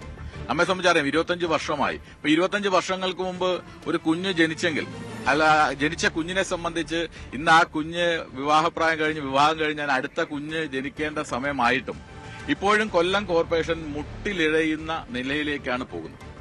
ഒന്ന് നോക്കുന്ന സമയത്ത് പ്രാഥമിക സൗകര്യങ്ങൾ ഒരുക്കുന്നതിൽ പോലും കൊല്ലം ടൗണിനെ സംബന്ധിച്ച് നമ്മൾ നോക്കുന്ന സമയത്ത് ഒരു പബ്ലിക്കിന്റെ ഒരു കംഫർട്ട് സ്റ്റേഷൻ, ഒരു മര്യാദയ്ക്ക് പറഞ്ഞാൽ ആ നിലവാരത്തിൽ പോലും പോകാനായിട്ട് കൊല്ലം കോർപ്പറേഷന് കഴിഞ്ഞിട്ടില്ല. മാലിന്യ കൂമ്പാരങ്ങളാണ്, കത്താത്ത തെരുവുവിളക്കുകളാണ്, തെരുവുനായുടെ ശല്യം രൂക്ഷമാണ്, അംഗീകൃതമായിട്ടുള്ള അറവുശാലകൾ പ്രവർത്തിക്കുന്നില്ല. എന്തിനു പറയുന്നു, കൊല്ലം ടൗണിൽ വന്നാൽ ഒരു വാഹനത്തിന് പാർക്ക് ചെയ്യണമെങ്കിൽ ഒരു പാർക്കിംഗ് സൗകര്യങ്ങളില്ല. കൊല്ലത്ത് അപ്രായോഗികമായിട്ടുള്ള ഒരു പാലം, ചിന്നക്കടയുടെ ഒരു പെരുമ നഷ്ടപ്പെടുത്തുന്ന ഒരു പാലം 2014 രൂപീകരിച്ചു. 2009 മുതൽ 6 വർഷക്കാലം എടുത്തു ആ പാലം പണിയുന്നത്. ഒരു മതില് പണിഞ്ഞു വെച്ചു കൊല്ലത്ത്. അതോടുകൂടി തന്നെ ചിന്നക്കടയുടെ പ്രസക്തി നഷ്ടപ്പെട്ടു. അങ്ങനെ വികസനത്തിന്റെ കാര്യത്തിൽ മുട്ടിലിഴയുന്ന പക്ഷേ ഒരു പാലത്തിന്റെ സ്പേസ് എങ്ങനെ ഫലപ്രദമായി ഉപയോഗിക്കാം എന്നതിന്റെ എക്സാമ്പിൾ ആയിട്ട് ബി പാർക്ക് അവിടെ തന്നെ ഉണ്ട്. അല്ല, ബി പാർക്ക് എന്നല്ല, ഇപ്പൊ അങ്ങനെ പാലം പറയുകയാണെങ്കിൽ ഇപ്പൊ അഷ്ടമുടിക്കായലിൽ ഒരു പാലമുണ്ട്. ആ പാലം എങ്ങോട്ട് പോകണമെന്ന് അറിയത്തില്ല, ഇങ്ങനെ നിൽക്കുകയാണ്. പക്ഷെ ചിന്നക്കരയുടെ പാലം എന്ന് പറയുന്ന സമയത്ത് ആ പാലം പണിയുന്നതിന് മുമ്പ് ഒരു ദീർഘവീക്ഷണം ഇല്ലായിരുന്നു. ഈ പാലം പൂർത്തീകരിക്കുമ്പോൾ ചിന്നക്കടയുടെ വികസനം എങ്ങനെ ആയിരിക്കും? ആ പാലം വരുന്നതിന് മുമ്പ് ചിന്നക്കടയുടെ വികസനം എന്തായാലും നമുക്ക് എല്ലാവർക്കും അറിയാം. ചിന്നക്കട എന്ന് പറയുന്നത് ജനസാന്ദ്രമായ പ്രദേശമാണ്. വഴിയോര കച്ചവടക്കാരടക്കം നിരന്തരം വന്നു പോകുന്ന ഏറ്റവും പ്രധാനപ്പെട്ട കൊല്ലം ജില്ലയുടെ ഹെഡ്ക്വാർട്ടേഴ്സ് ആണ് കൊല്ലം ചിന്നക്കട. ആ ഒരു പ്രസക്തി പോയി. പിന്നെ കൊല്ലത്തെ സംബന്ധിച്ച് എന്ത് വികസനം അവർക്ക് പറയാൻ പറ്റും? എല്ലാ ബഡ്ജറ്റിലും അവർ പറയുന്നുണ്ട് കൊല്ലം നഗരത്തെ ഒരു മഹാനഗരമാക്കുമെന്നുണ്ട്. പക്ഷെ കൊല്ലം നഗരത്തെ മഹാനഗരമാക്കുവാൻ കേന്ദ്ര സർക്കാർ കൊടുത്തിട്ടുള്ള അമൃത് നഗർ പദ്ധതിയുണ്ട്. ആ അമൃത് നഗർ പദ്ധതിയിൽ കഴിഞ്ഞ 5 വർഷക്കാലത്തെ കണക്ക് സൂചിപ്പിക്കുന്നത് 280 കോടി രൂപ ചെലവഴിക്കാതെ പാഴാക്കി കളഞ്ഞു. അപ്പൊ കൊല്ലത്തിനൊരു വികസനം കേന്ദ്ര സർക്കാർ 100 നഗരങ്ങൾ ഒന്നായി കൊല്ലത്തെ തെരഞ്ഞെടുത്തു. പക്ഷെ അത് ഫലപ്രദമായി ഉപയോഗിക്കുന്ന കാര്യത്തിൽ ഭരണസമിതി പരാജയപ്പെട്ടു എന്നുള്ളതാണ് നമുക്ക് മനസ്സിലാക്കുന്നത്. അപ്പോൾ അടിസ്ഥാന സൗകര്യ വികസനത്തിലെ പ്രശ്നങ്ങൾ തന്നെയാണ് ഏറ്റവും വലിയ പ്രശ്നം. അത് ഉയർത്തിക്കാട്ടും BJP എന്നതാണ് സൂചിപ്പിക്കുന്നത്. ഇവിടെ ഇപ്പോൾ നമുക്കൊപ്പം ചിന്ത കൂടി ചേരുകയാണ്. ചിന്ത, കിട്ടിയ ഫണ്ട് ഉപയോഗപ്പെടുത്തിയില്ല എന്നതാണ് ഒരു പ്രധാനപ്പെട്ട ആരോപണമായിട്ട് പറയുന്നത്. നിങ്ങൾ ഒന്നും ചെയ്തില്ല, ഒരു തലമുറയുടെ കാലം അത്രയും നിങ്ങൾ വേസ്റ്റാക്കി, അതായത് 25-30 കൊല്ലം നിങ്ങൾ വേസ്റ്റാക്കി എന്നാണ് പറയുന്നത്. കേൾക്കുമ്പോൾ ഇവരൊക്കെ കൊല്ലത്ത് തന്നെയാണോ ജീവിക്കുന്നതെന്ന് എനിക്ക് സംശയമുണ്ട്. കാരണം കൊല്ലം നേരിട്ട് വന്നൊന്ന് കണ്ടിട്ടുണ്ടെങ്കിൽ ഒരിക്കലും ഇങ്ങനൊരു അഭിപ്രായം പറയില്ല. ഇപ്പൊ കൊല്ലത്തെ വികസനം എന്ന് പറഞ്ഞാൽ 30 വർഷക്കാലമായി LDF ആണ്, മുനിസിപ്പാലിറ്റി ആയിരുന്നു, പിന്നീട് കോർപ്പറേഷൻ ആകുന്ന സമയത്ത് ഇവിടെ ആർക്കും ബോധ്യപ്പെടുന്ന തരത്തിലുള്ള മാറ്റം ഇവിടെ ഉണ്ടായിട്ടുണ്ട്. ഇപ്പൊ രേണുക തന്നെ തുടക്കത്തിൽ സൂചിപ്പിച്ച വി പാർക്ക് ഒരു കൃത്യമായ ഉദാഹരണമാണ്. ഒരു കോർപ്പറേഷൻ ഒരു IT പാർക്ക് ആരംഭിക്കുന്നു എന്നുള്ളത് ചെറിയ കാര്യമല്ല. അതേപോലെ തന്നെ എത്രയോ നാളുകളായി നമ്മൾ പറഞ്ഞുകൊണ്ടിരുന്നതാണ് കുരീപ്പുഴ ചണ്ടിടിപ്പോ എന്ന് പറഞ്ഞു. പക്ഷേ ഇപ്പൊ നമുക്ക് അവിടെ കാണാൻ കഴിയുന്നത് അത് പൂർണ്ണമായും ബയോമൈനിങ്ങിലൂടെ അവിടെ ഉണ്ടായിരുന്ന വേസ്റ്റ് എല്ലാം മാറ്റി നീക്കം ചെയ്ത് സുന്ദരമായ പ്രദേശമായി പൂന്തോട്ടമായി അവിടെ IT പാർക്ക് തുടങ്ങാൻ പോകുന്നു. വേണമെങ്കിൽ ഒരു പഞ്ചനക്ഷത്ര ഹോട്ടൽ ഉൾപ്പെടെ തുടങ്ങാൻ പറ്റുന്ന, ടൂറിസത്തിന്റെ എല്ലാം വികസനത്തിന്റെ ഭാഗമായി തുടങ്ങാൻ പറ്റുന്ന മനോഹരമായ സ്ഥലമായി അത് മാറി എന്നുള്ളതാണ്. പണ്ട് വേസ്റ്റ് നിക്ഷേപിച്ചിരുന്ന സ്ഥലമാണ്. പിന്നീട് കൊല്ലത്തിന്റെ ഇപ്പൊ ചെറുപ്പക്കാർക്ക് തൊഴിലവസരം കൊടുക്കുന്ന കാര്യമായാൽ സ്കിൽ ടെക്, ദീപങ്ങൾ ഉൾപ്പെടെയുള്ള പദ്ധതി 10 രൂപയ്ക്ക് ഇവിടെ പ്രഭാത ഭക്ഷണം കോർപ്പറേഷന്റെ വകയായിട്ട് കൊടുക്കുകയാണ്. ഇവിടുത്തെ അംഗനവാടികൾ കണ്ടാൽ നമുക്കറിയാം ഹൈടെക് ആക്കി മാറ്റുകയാണ്. ഏറ്റവും മികച്ച സംവിധാനങ്ങളിലേക്ക് കാര്യങ്ങൾ മാറുകയാണ്. ഗുഡ് മോർണിംഗ് കൊല്ലം എന്ന് പറഞ്ഞുള്ള പദ്ധതി. പിന്നെ പ്രകാശപൂരിത കൊല്ലം. ഇപ്പൊ ഏത് തെരുവ് വിളക്കാ കത്താത്തതെന്ന് മനസ്സിലാകുന്നില്ല. നമുക്ക് പോയി നോക്കിയാൽ അറിയാം ഇവിടുത്തെ തെരുവ് വിളക്കുകളെല്ലാം കത്തുന്നുണ്ട്. അതുപോലെ തന്നെ അഷ്ടമുടിക്കായലിന്റെ നവീകരണവും അഷ്ടമുടിക്കായലിന്റെ ശുചീകരണ പ്രവർത്തനമാണ് ഏറ്റവും പ്രധാനമായി. ജീവനാണ് അഷ്ടമുടി, ജീവിക്കണം അഷ്ടമുടി എന്നൊരു ക്യാമ്പയിന്റെ ഭാഗമായിട്ടാണ് അത് ചെയ്യുന്നത്. അപ്പൊ കൊല്ലത്ത് ഇനിയിപ്പോൾ ബജറ്റിൽ മാറ്റിവെച്ചിരിക്കുന്ന തുക സംസ്ഥാന ഗവൺമെന്റ് കൊല്ലത്തെ പ്രത്യേകമായി കണ്ടുകൊണ്ട് ഇപ്പം നമ്മൾ നിന്ന് സംസാരിക്കുന്ന ബീച്ചിൽ ഉൾപ്പെടെ ബീച്ചിന്റെ പ്രവർത്തനങ്ങൾ, ബീച്ചിൽ വരുന്ന ജനങ്ങൾക്ക് ആവശ്യമായ സൗകര്യങ്ങൾ ഒരുക്കുന്നത് ഉൾപ്പെടെയുള്ള കാര്യങ്ങൾ, ഇവിടെ തിരുമുല്ലവാരത്ത് വരാൻ പോകുന്ന ഓഷനേറിയം, അങ്ങനെ SN ഓപ്പൺ യൂണിവേഴ്സിറ്റി കൊല്ലത്ത് ആരംഭിച്ചു. അത് ശ്രീനാരായണ ഗുരുദേവന്റെ പ്രധാന ശിഷ്യരിൽ ഒരാളായിട്ടുള്ള കുമാരനാശാൻ ഉൾപ്പെടെ ഷെയർ ഉണ്ടായിരുന്ന കമ്പനി അത് വാങ്ങിയിട്ടാണ്. അപ്പൊ അവിടേക്ക് വരാൻ പോകുന്ന മേൽപ്പാലം. അപ്പം അങ്ങനെ ശ്രീനാരായണ ഗുരു സാംസ്കാരിക നിലയം ഈ കൊല്ലം നഗരത്തിനകത്ത് വരികയാണ്. അപ്പോൾ ഒരു കൊല്ലം കോർപ്പറേഷൻ 25 വർഷങ്ങൾ കൊണ്ട് നടത്തിയിട്ടുള്ള വികസനം എല്ലാവർക്കും നേരിട്ട് കണ്ട് മനസ്സിലാക്കാൻ പറ്റും. ഇതുപോലെ ചിന്ത ഇപ്പൊ ഈ പറഞ്ഞതുപോലെ ചൂണ്ടിക്കാട്ടാൻ ഉണ്ടാകും കാര്യങ്ങൾ. 25 വർഷമായി ഭരിക്കുന്നവരെ സംബന്ധിച്ച് ചൂണ്ടിക്കാട്ടാൻ ചില കാര്യങ്ങൾ ഉണ്ടാകും. പക്ഷേ അത് മതിയായോ, അതാണോ പര്യാപ്തം എന്നതാണ് ഇവിടെ വരുന്ന ചോദ്യം. മാത്രവുമല്ല 25 വർഷം തുടർച്ചയായി ഭരണമെന്ന് പറയുമ്പോൾ അതിനെതിരായ ഒരു വികാരം എന്നത് സ്വാഭാവികമാണല്ലോ. മാത്രവുമല്ല സംസ്ഥാന ഭരണം അത് തുടർഭരണമായിരുന്നു. അപ്പോൾ 10 വർഷത്തെ ആ ഭരണമുണ്ട്. അപ്പോൾ 2 തരത്തിലും ഉണ്ടാകാൻ പോകുന്ന ഒരു ഭരണവിരുദ്ധമായിട്ടുള്ള ഒരു വികാരം എന്നത് നിങ്ങൾ കാണുന്നുണ്ടോ? അപ്പോൾ ഈ മുൻപ് ഞങ്ങളുടെ ഉറച്ച കോട്ട എന്ന് പറയുന്ന അതേ വിശ്വാസത്തിൽ, ആത്മവിശ്വാസത്തിൽ ഇപ്പൊ കൊല്ലത്തെക്കുറിച്ച് പറയാൻ പറ്റുമോ? 100% ഉറച്ച ആത്മവിശ്വാസമാണ്. അതാണ് ഞങ്ങളുടെ മുദ്രാവാക്യം. LDF തുടരും, നാട് വളരുമെന്നുള്ളത്. പിന്നെ ഈ പറഞ്ഞ ഭരണവിരുദ്ധ വികാരം എന്ന് പറയുന്ന ഒരു വാക്ക് യഥാർത്ഥത്തിൽ നമുക്കിപ്പോ ഉപയോഗിക്കാനേ കേരളത്തിൽ കഴിയില്ല. കാരണം നവകേരള പ്രഖ്യാപനം കൂടി വന്നിരിക്കുന്നതിന്റെ ഭാഗമായിട്ട് ജനങ്ങൾ ഈ ഭരണത്തിൽ ഓരോ ജനങ്ങൾക്കും ലഭ്യമാകുന്ന ജനക്ഷേമ പ്രവർത്തനങ്ങളിൽ പൂർണ്ണമായും തൃപ്തരാണ് എന്നുള്ളത് മനസ്സിലാക്കണം. ഇപ്പൊ കറണ്ട് കട്ട്, പവർ കട്ട്, ഈ 10 വർഷങ്ങളിൽ ആ പവർ കട്ട് ഉണ്ടായിട്ടില്ല. ക്ഷേമ പെൻഷൻ കുടിശ്ശികയായി കിടന്നതാണ് 18 മാസം. ആ കുടിശ്ശിക പൂർത്തീകരിച്ച് വർദ്ധിപ്പിച്ച് ഇപ്പോൾ 2000 രൂപയാക്കി നൽകുകയാണ്. അപ്പൊ ഈ മാസം കയ്യിലേക്ക് കിട്ടിയത് കഴിഞ്ഞ മാസത്തെ 1600 ഇമാസത്തെ 2000 കൂടെ ചേർത്ത് 3600 രൂപയാണ്. ഇപ്പൊ വീട്ടമ്മമാരുടെ പെൻഷൻ തെരഞ്ഞെടുപ്പ് സ്റ്റണ്ടാണെന്നൊക്കെ ഒരിക്കലും പറയാൻ പറ്റില്ല. കാരണം ഞങ്ങളുടെ പ്രകടന പത്രികയ്ക്കകത്ത് ഞങ്ങൾ പറഞ്ഞിരുന്നത് 2500 രൂപയാക്കുമെന്നുള്ളതാണ്. അതെങ്ങനെ പാഴാക്കി? അതാണ് ഞാൻ പറയുന്നത്. 18 മാസം കുടിശ്ശികയായിട്ടാണ് ഉമ്മൻചാണ്ടി സാറ് ഇറങ്ങിയത് ക്ഷേമ പെൻഷൻ നൽകാതെ. ആ കുടിശ്ശിക മുഴുവൻ കൊടുത്ത് തീർത്ത് വർദ്ധിപ്പിച്ചാണ് പോകുന്നത്. അതുപോലെ തന്നെ വീട്ടമ്മമാരുടെ പെൻഷൻ മാനിഫെസ്റ്റോയിൽ പറഞ്ഞത് ഇപ്പോൾ ഞങ്ങൾ അത് നടപ്പിലാക്കുകയാണ്. കണക്ട് വർക്ക് സ്കോളർഷിപ്പ് ചെറുപ്പക്കാരെ സംബന്ധിച്ച് ചെറുപ്പക്കാർക്ക് കിട്ടുന്ന ഒരു ആനുകൂല്യം, അവർക്ക് കിട്ടുന്ന ഒരു സ്കോളർഷിപ്പ്. അപ്പൊ അങ്ങനെ ഓരോ മേഖലയിലും കുടുംബശ്രീ മേഖലയ്ക്കകത്ത് ആശാവർക്കർമാരുടെ ജീവിതത്തിനകത്ത് ഇടപെടുന്നതിനകത്ത് നടത്തുന്ന പ്രവർത്തനങ്ങൾ. അപ്പൊ ഇതെല്ലാം ഭരണവിരുദ്ധ വികാരം എന്ന് പറഞ്ഞൊരു കാര്യമേ ഇല്ല. എപ്പോഴെങ്കിലും നമുക്കിപ്പോ വിലക്കയറ്റത്തെ കുറിച്ച് പറയാൻ പറ്റുന്നുണ്ടോ?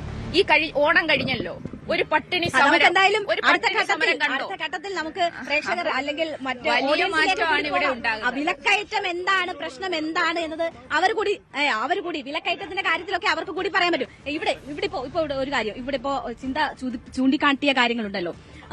ഈ ഏറ്റവും അവസാനം ഉണ്ടായിട്ടുള്ള പ്രഖ്യാപനങ്ങൾ എന്ന് പറയുന്നത് പെൻഷൻ ഉൾപ്പെടെ പറഞ്ഞ വാക്ക് പാലിച്ചു എന്ന് പറഞ്ഞുകൊണ്ടാണ്. നമുക്കറിയാം വളരെ ജനക്ഷേമകരമായിട്ടുള്ള പ്രഖ്യാപനങ്ങളാണ് അവസാന ഘട്ടത്തിൽ ഉണ്ടായിട്ടുള്ളത്. അപ്പോൾ അതിനെയൊക്കെ മറികടക്കുക എന്ന് പറയുന്നത് സാധ്യമാകുന്ന ഒരു സാഹചര്യം ഉണ്ടാവും. ഇവിടെ ഇപ്പോൾ BJP കഴിഞ്ഞ തവണ 6 സീറ്റ് എന്ന് പറയുമ്പോൾ 16 2ാം സ്ഥാനത്ത് വന്ന സാഹചര്യം കൂടിയുണ്ട്. അപ്പോൾ കോൺഗ്രസിനെ സംബന്ധിച്ച് ഒരേ സമയം ഇടതുപക്ഷവും BJPയും ഒരു ഭീതിയാണ്. അവിടെ നിങ്ങൾ മാന്യമായ ഒരു നമ്പർ ഉണ്ടാക്കിയില്ല എങ്കിൽ നിങ്ങൾക്ക് പിടിച്ചു നിൽക്കുക സാധ്യമല്ല കൊല്ലത്തെ സംബന്ധിച്ച്. തീർച്ചയായിട്ടും. അല്ല, 2 കാര്യം പറഞ്ഞോട്ടെ. ഒന്ന്, ഉമ്മൻചാണ്ടി സാറിന്റെ കാലത്ത് സാധാരണക്കാരനായ ആളുകൾക്ക് 2 പെൻഷൻ ലഭിക്കുമായിരുന്നു.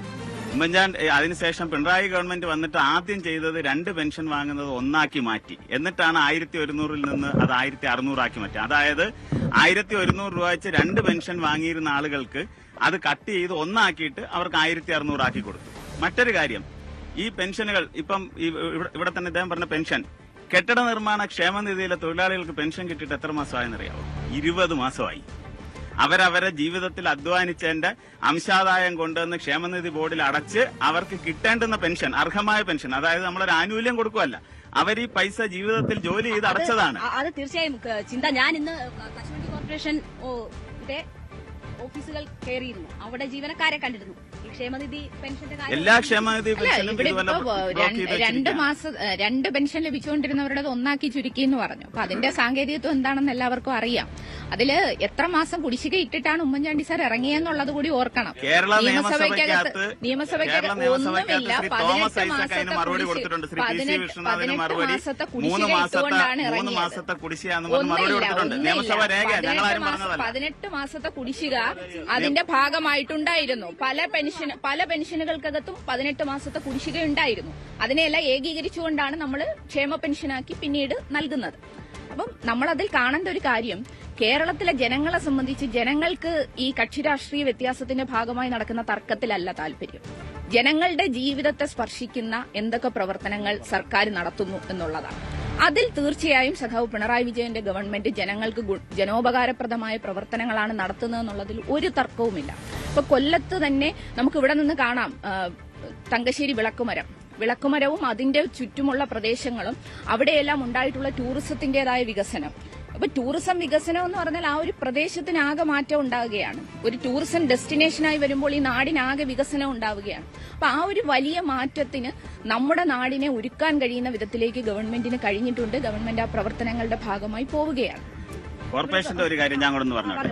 നിങ്ങൾ ഈ പുറകിൽ കാണുന്ന മഹാത്മാഗാന്ധി പാർക്കുണ്ട്, 2 വർഷമായി പൂട്ടിയിട്ട് കാട് കയറി നശിച്ചു കിടക്കുകയാണ്, പാമ്പ് കയറി കിടക്കുകയാണ്. അതുപോലെ തന്നെ തൊട്ടപ്പുറത്ത് ഒരു മറൈൻ ഓഷ്യനേറിയം ഉണ്ട് കേട്ടോ, ഒരു മറൈൻ അക്വേറിയം. ഈ ലോകത്തുള്ള വിവിധ തരത്തിലുള്ള മത്സ്യങ്ങളെ കൊണ്ടുവന്ന് ആളുകളെയൊക്കെ കുറച്ച് ദിവസം കാണിച്ചതാണ്. ഈ ഇപ്പൊ ഇരിക്കുന്ന കോർപ്പറേഷൻ ഭരണസമിതി നിർമ്മിച്ചതാണ് 1.5 കോടി രൂപ ചെലവാക്കി. അത് കൂട്ടിയിട്ടുന്ന ഒരു അനാശാസ്യ കേന്ദ്രമായിട്ട് മാറിയിരിക്കുകയാണ്. സെക്യൂരിറ്റി പോലും ഇല്ല. അപ്പൊ ഇതാണ് കോർപ്പറേഷന്റെ യഥാർത്ഥ വികസനം കൊല്ലം നഗരത്തിൽ നടന്നിരിക്കുന്നത്. പിന്നീട് അദ്ദേഹം പറഞ്ഞു, ഈ എന്താ പറയുന്ന ജീവനാണ് അഷ്ടമുടി, ജീവിക്കണം അഷ്ടമുടി. 8 കോടി രൂപ ഇതുവരെ ചെലവാക്കിയിട്ടുണ്ട്. സത്യസന്ധമായ കാര്യമാണ്. പക്ഷെ നിങ്ങൾ പോയി, നിങ്ങളുടെ ക്യാമറാമാനെ ഞാൻ പറയുന്നു, നിങ്ങൾ പോയി അവിടെ നിന്ന് പരിശോധിക്കണം. 8 കോടി പോയിട്ട് 8000 രൂപയുടെ പ്രവർത്തനം പോലും അവിടെ നടന്നിട്ടില്ല. കുറച്ച് ചെളി വാരി കരക്കി വെച്ചു. അടുത്ത മഴയ്ക്ക് ഈ ചെളിയെല്ലാം വീണ്ടും വെള്ളത്തിലേക്ക് പോയിട്ടുണ്ട്. ജില്ലാ ആശുപത്രിയുടെ ഉൾപ്പെടെയുള്ള മാലിന്യം ഇന്നും വന്ന് അഷ്ടമുടി കായലിൽ വീണുകൊണ്ടിരിക്കുകയാണ്.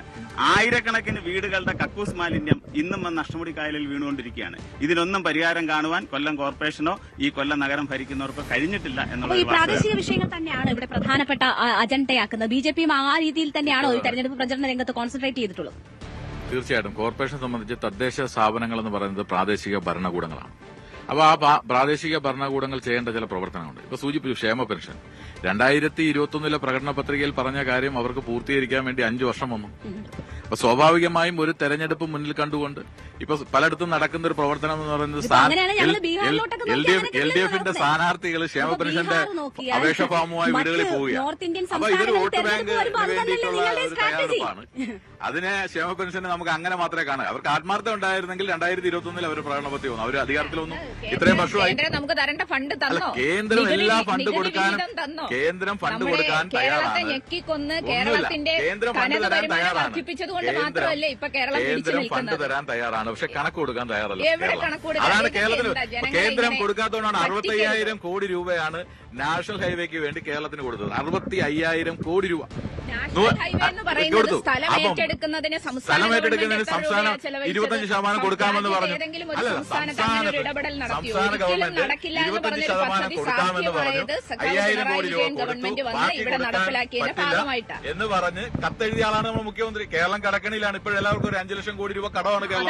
70 വർഷക്കാലം 70 ലക്ഷം 70 വർഷം പിന്നീട് കേരളത്തിന്റെ സാമ്പത്തിക സ്ഥിതി എന്താ? പക്ഷേ ഇപ്പോ പിന്നീട് മുഖ്യമന്ത്രിക്ക് ഇഡിയുടെ നോട്ടീസ് വരിക. നീട്ടുന്നു എന്ന് പറയുന്നത് പറയുമ്പോൾ അവിടെ സാമ്പത്തിക പ്രതിസന്ധി ഉണ്ട്, ഇത് തെരഞ്ഞെടുപ്പ് സ്റ്റണ്ടാണോ എന്നുള്ള സംശയം കൂടുതൽ ബലം. ഒരു തെരഞ്ഞെടുപ്പ് സ്റ്റണ്ടും അല്ല. ആദ്യം മുഖ്യമന്ത്രി അത് വിശദീകരിച്ചു, പിന്നീട് പത്രക്കാർ ചോദിച്ച സമയത്ത് കേരളത്തിന്റെ ധനകാര്യമന്ത്രിയും അത് വിശദീകരിച്ചിട്ടുണ്ട്. നമ്മളെ വല്ലാതെ പിഴിഞ്ഞ് ഞെക്കി കേരളത്തിൽ ഒരു വികസനവും നടക്കരുത് എന്ന ലക്ഷ്യത്തിന്റെ ഭാഗമായിട്ട് കേന്ദ്ര ഗവൺമെന്റ്, ബിജെപിയുടെ ഗവൺമെന്റ് പ്രവർത്തിക്കുന്നുണ്ട്. അത് യാഥാർത്ഥ്യമാണ്, കണക്കുകൾ നിരത്തി പറഞ്ഞതാണ്. സംസ്ഥാനത്തെ മന്ത്രിമാരും അതുപോലെ തന്നെ പല നേതാക്കന്മാരും കൂടി ചേർന്ന് ഡൽഹിയിൽ ഉൾപ്പെടെ പോയി സമരം നടത്തിയത് നമ്മൾ കണ്ടതാണ്. അപ്പം കേന്ദ്ര ഗവൺമെന്റ് വലിയ രൂപത്തിൽ കേരളത്തെ ഇത്തരത്തിൽ സാമ്പത്തിക പ്രതിസന്ധിയിലേക്ക് എത്തിക്കാൻ ശ്രമിച്ചുകൊണ്ടിരിക്കുകയാണ്. പക്ഷെ നമ്മൾ അതിന്റെ മുമ്പിൽ പതറിയിട്ടില്ല. കേരളം പല പ്രതിസന്ധിയിലും പതറാത്തതുപോലെ, പല പ്രകൃതി ദുരന്തങ്ങളുടെ മുമ്പിലും പതറാത്തതുപോലെ ബിജെപി നടത്തുന്ന സാമ്പത്തികമായ ഉപരോധം തന്നെയാണ് യഥാർത്ഥത്തിൽ ഇത്. അതിനെ തടുത്തുകൊണ്ട് പ്രതിരോധിച്ചുകൊണ്ട് നമ്മൾ മുമ്പോട്ട് പോവുകയാണ്. തനത് നികുതി വരുമാനം വർദ്ധിപ്പിക്കുന്നു, പല മേഖലയ്ക്കകത്തും വളരെ ശാസ്ത്രീയമായ ഇടപെടലുകൾ നടത്തി അതിന്റെ ഭാഗമായിട്ട് നമുക്കിപ്പോൾ മുമ്പോട്ട് പോകാൻ പറ്റി. എന്തായാലും ജനങ്ങൾക്ക് നൽകുന്ന ക്ഷേമ പെൻഷനകത്ത് കുടിശ്ശിക ഉണ്ടാവാതെ തന്നെ ജനങ്ങൾ, വളരെ സാധാരണക്കാരായ മനുഷ്യരുടെ ജീവിതത്തിന് ലഭിക്കേണ്ടതായിട്ടുള്ള ആനുകൂല്യങ്ങൾ നൽകുന്നതിനകത്ത് ഗവൺമെന്റ് ഒരു തരി പിന്നോട്ട് പോകില്ല എന്നുള്ളത് ബഹുമാനായ മുഖ്യമന്ത്രി പ്രഖ്യാപിച്ചതാണ്. അത് ചെയ്തുകൊണ്ട് തന്നെ പോകും. ഇപ്പോൾ ഓരോ മേഖലയിലും നമുക്കറിയാം, ആരോഗ്യ മേഖല എടുത്തു നോക്കൂ. കേരളത്തിലെ ശിശുമരണ നിരക്കെന്ന് പറയുന്നത് 5 ആണ്, പക്ഷെ അമേരിക്കയിൽ അത് 5.6 ആണ്. ആ ഒരു വലിയ വളർച്ച കേരളത്തിന് ഉണ്ടായിട്ടുണ്ട്. എക്കണോമിസ്റ്റ് പറയുന്നത് ഇന്ത്യയിലെ സ്കാൻഡിനേവിയാണ് കേരളം എന്നാണ്. അപ്പം എക്കണോമിസ്റ്റ് പോലെയുള്ള ഏറ്റവും പ്രധാന പ്രസിദ്ധീകരണങ്ങൾ പോലും കേരളത്തെ അംഗീകരിക്കുമാണ്. ഈ 10 വർഷത്തെ ഭരണത്തിനിടയിൽ കേരളത്തിന് വന്ന മാറ്റം. നമ്മുടെ ഓഡിയൻസിൽ നിന്ന് തന്നെ ചോദ്യങ്ങൾ. ചിന്തയോടാണോ ചോദ്യം? നമ്മുടെ ഒരു പ്രധാനപ്പെട്ട കവിയാണ് കൊല്ലത്ത്. അതെ അതെ. അദ്ദേഹത്തിന്റേതായ എനിക്ക് ഒരു അല്പസമയം തരുമെങ്കിൽ ഞാൻ കാര്യങ്ങൾ ചോദ്യം. കവിതയില്ലേ? കൊല്ലം 30 വർഷമായി ഒരുപാട് വികസിച്ചു എന്നാണ് പറയുന്നത്. 1966 എനിക്ക് 11 വയസ്സുള്ളപ്പോൾ അന്നത്തെ ഇന്ത്യയുടെ വൈസ് പ്രസിഡന്റായിരുന്ന ഡോക്ടർ സക്കീർ ഹുസൈൻ ഉദ്ഘാടനം ചെയ്ത മനോഹരമായ മഹാത്മാഗാന്ധി പാർക്ക്. ഇവിടെ ആയിരക്കണക്കിന് റോസാച്ചെടികളുണ്ടായിരുന്നു. അന്നത്തെ 10-12 പുള്ളിമാനുണ്ടായിരുന്നു. അന്ന് ആളുകൾ സായാഹ്ന സവാരിക്ക് വരുന്നത് ഈ പാർക്കിൽ 4 നടവഴികളുണ്ടായിരുന്നു. ആയിരക്കണക്കിന് റോസാപുഷ്പങ്ങൾ, അതിൽ നിന്നും ഒഴുകിയെത്തുന്ന സുഗന്ധമുണ്ടല്ലോ, അത് നമുക്ക് നിർവചിക്കാൻ കഴിയും. ഞാൻ പറഞ്ഞു വന്നത്, ഇവിടെ കൊല്ലത്തൊരു സിനിമാക്കാരനുണ്ടായിരുന്നു, അച്ചാണി രവീന്ദ്രനാഥൻ. അദ്ദേഹത്തിന്റെ ഒരു സിനിമയ്ക്ക് പാട്ടെഴുതാൻ വയലാർ ഒരു ദിവസം വന്നപ്പോൾ ഇതിലേക്കൂടെ നടത്ത പൂർത്തിയാക്കാൻ അദ്ദേഹം നേരെ പ്രശാന്തി ഹോട്ടലിൽ പോയിട്ട് അദ്ദേഹം 4 വരി പാട്ടെഴുതി. ഇവിടെ കാറ്റിന് സുഗന്ധം, ഇതിലേ പോയത് വസന്തം, വസന്തത്തിൻ മണിത്തേരിൽ ഇരുന്നതാര്, വാസര സ്വപ്നത്തിൻ തോഴിമാര്. അങ്ങനെ അദ്ദേഹത്തിന് കവിത എഴുതുവാൻ പ്രചോദനം നൽകിയ പാർക്കാണ് കിടക്കുന്നത്. അദ്ദേഹം എഴുതിയ മറ്റൊരു പാട്ട് പോലെ, കാട് കറുത്ത കാട് മനുഷ്യനാദ്യം പിറന്നത്. എല്ലാം ഉണ്ട് ചിന്ത. ഞാൻ 20 വർഷം മുമ്പ് പോയതാണ് കൊല്ലത്തുനിന്ന് തിരുവനന്തപുരത്തേക്ക്. ഇപ്പൊ തിരിച്ചു വരുമ്പോ കൊല്ലം ബീച്ചിന് വലിയ മാറ്റമൊന്നും ഞാനും കാണുന്നില്ല. അല്ല, അങ്ങനെ പറയരുത് കേട്ടോ. ഇന്ന് കേരളത്തിൽ നമുക്ക് ഏറ്റവും നന്നായി യാത്ര ചെയ്ത് കാണാൻ കഴിയുന്ന ബീച്ചുകളിൽ ഒന്നാണ് കൊല്ലം ബീച്ച്. കൊല്ലം ബീച്ചിനകത്ത് നിരവധിയായിട്ടുള്ള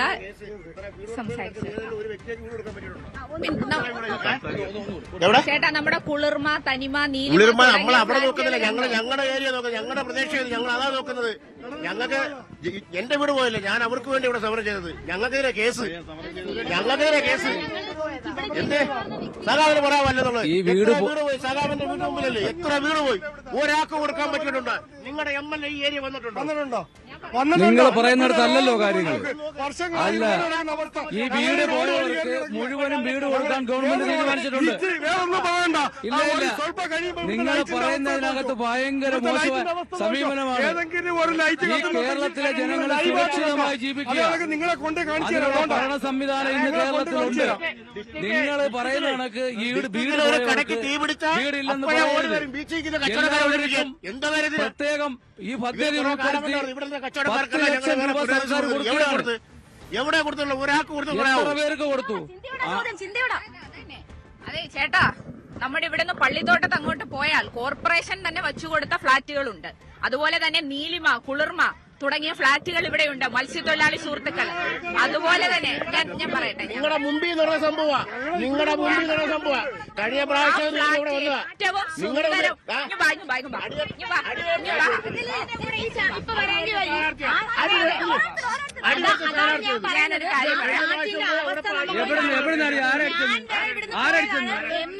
ആരടിച്ചെന്ന് ആവശ്യമില്ലാത്തവർ ഇയാളെ ആരടിച്ചെന്ന ചുമ്മാരി എന്റെ അടുത്ത് താമസിക്കുന്ന കൊച്ചാ എന്റെ അടുത്ത് ആരടിച്ചെന്ന് ഇവിടെ ഒരു മനുഷ്യനും ആരെ അടിച്ചിട്ടില്ല 9.5 വർഷം കൊണ്ട് സുഭിക്ഷമായി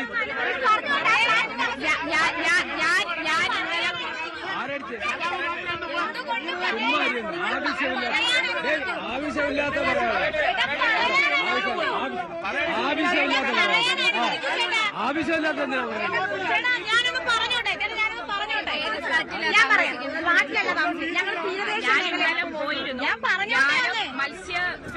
പഴയ മത്സ്യ മന്ത്രിയാണ് ഞാൻ പറയട്ടെ പോയി കണ്ടു പറയാൻ അവസ്ഥ ചിന്താ ചേരാണ്ടേ ഈ ചേട്ടൻ പറഞ്ഞ സത്യം തന്നെയാണ്. ഞങ്ങള് കഴിഞ്ഞ തവണ തീരദേശ മേഖലയിലാണ് താമസിക്കുന്നത്. കടലുകൾ കയറി റോഡ് വരെ പോയി ഞങ്ങൾ ബുദ്ധിമുട്ട് അനുഭവിച്ചു. ഇവിടെ ഞങ്ങൾ ഈ റോഡിൽ ഇറങ്ങി നിന്ന് സമരം വെച്ചു. കഞ്ഞി വരെ റോഡിൽ വെച്ച് ഞങ്ങൾ കഴിച്ച അവസ്ഥകൾ ഉണ്ടായിട്ടുണ്ട്. അതായത് കഴിഞ്ഞ ഇലക്ഷൻ ടൈമിന്റെ കാര്യം ഞാൻ പറയുന്നത്, പാർലമെന്റ് ഇലക്ഷൻ. അപ്പോഴും ഞങ്ങൾ അതായത് ഈ പറഞ്ഞ ചേട്ടൻ സഹിതം നമ്മൾ ഇത്രയും പേരെ കടല് കയറിയിട്ട് ഇരവിപുരത്തുള്ള ഒരു എംഎൽഎ നൌഷാദാണ് മൊത്തം വന്നില്ലേ ഭരണ സംവിധാനം മുഴുവനും വന്നല്ലോ. ജില്ലാ കളക്ടർ അടക്കം വന്നല്ലോ. എല്ലാ സംവിധാനവും ഉണ്ടായിരുന്നു. എല്ലാ സംവിധാനങ്ങളും ഉണ്ടായിരുന്നു. ആ നടപടി അടുത്ത് ഇവർക്കെല്ലാം വീട് കൊടുക്കാൻ തീരുമാനിച്ചിട്ടുണ്ടല്ലോ. ഉടനെ കൊടുക്കും. അത് തരക്കൊന്നുമില്ല.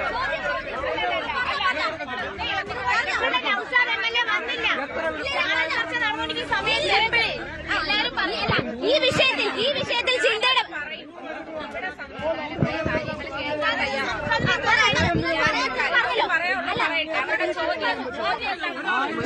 ചോദ്യം പറഞ്ഞത് എന്തുകൊണ്ട് നൗഷാദ് എംഎൽഎ എന്നോട് വെല്ലുവിളിച്ചതാണ്. നൗഷാദ് എംഎൽഎ അഞ്ചാലുമൂട് സ്കൂളിൽ വെച്ചിട്ട് ആ ചാനൽ ചർച്ച കഴിഞ്ഞാൽ ഉടനെ തന്നെ എന്റെ കൂടെ വരാം, തീരദേശ മേഖല സന്ദർശിക്കാൻ വരാമെന്ന് പറഞ്ഞ വ്യക്തിയാണ്.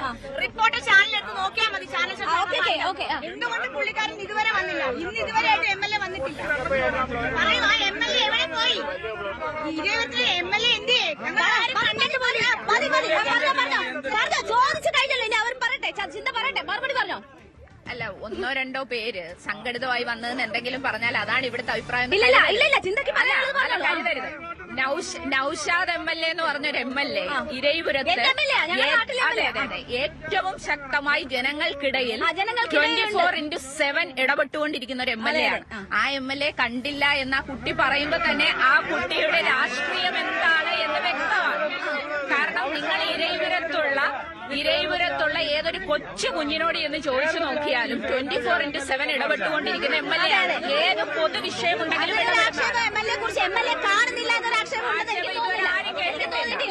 അതൊരു രാഷ്ട്രീയത്തിന്റെ ഭാഗമായി ആ കുട്ടി ഉയർത്തിപ്പിടിക്കുന്ന രാഷ്ട്രീയത്തിന്റെ ഭാഗമായി പറഞ്ഞതാണ്. അത് പറഞ്ഞതാണ്.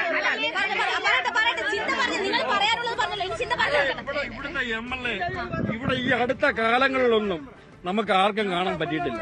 ഒരു 2 വർഷം ഈ മുകേഷിന്റെ ഒരിക്കലും അല്ല വളരെ തെറ്റായിട്ടുള്ള അഭിപ്രായമാണ് പറഞ്ഞുകൊണ്ടിരിക്കുന്നത്.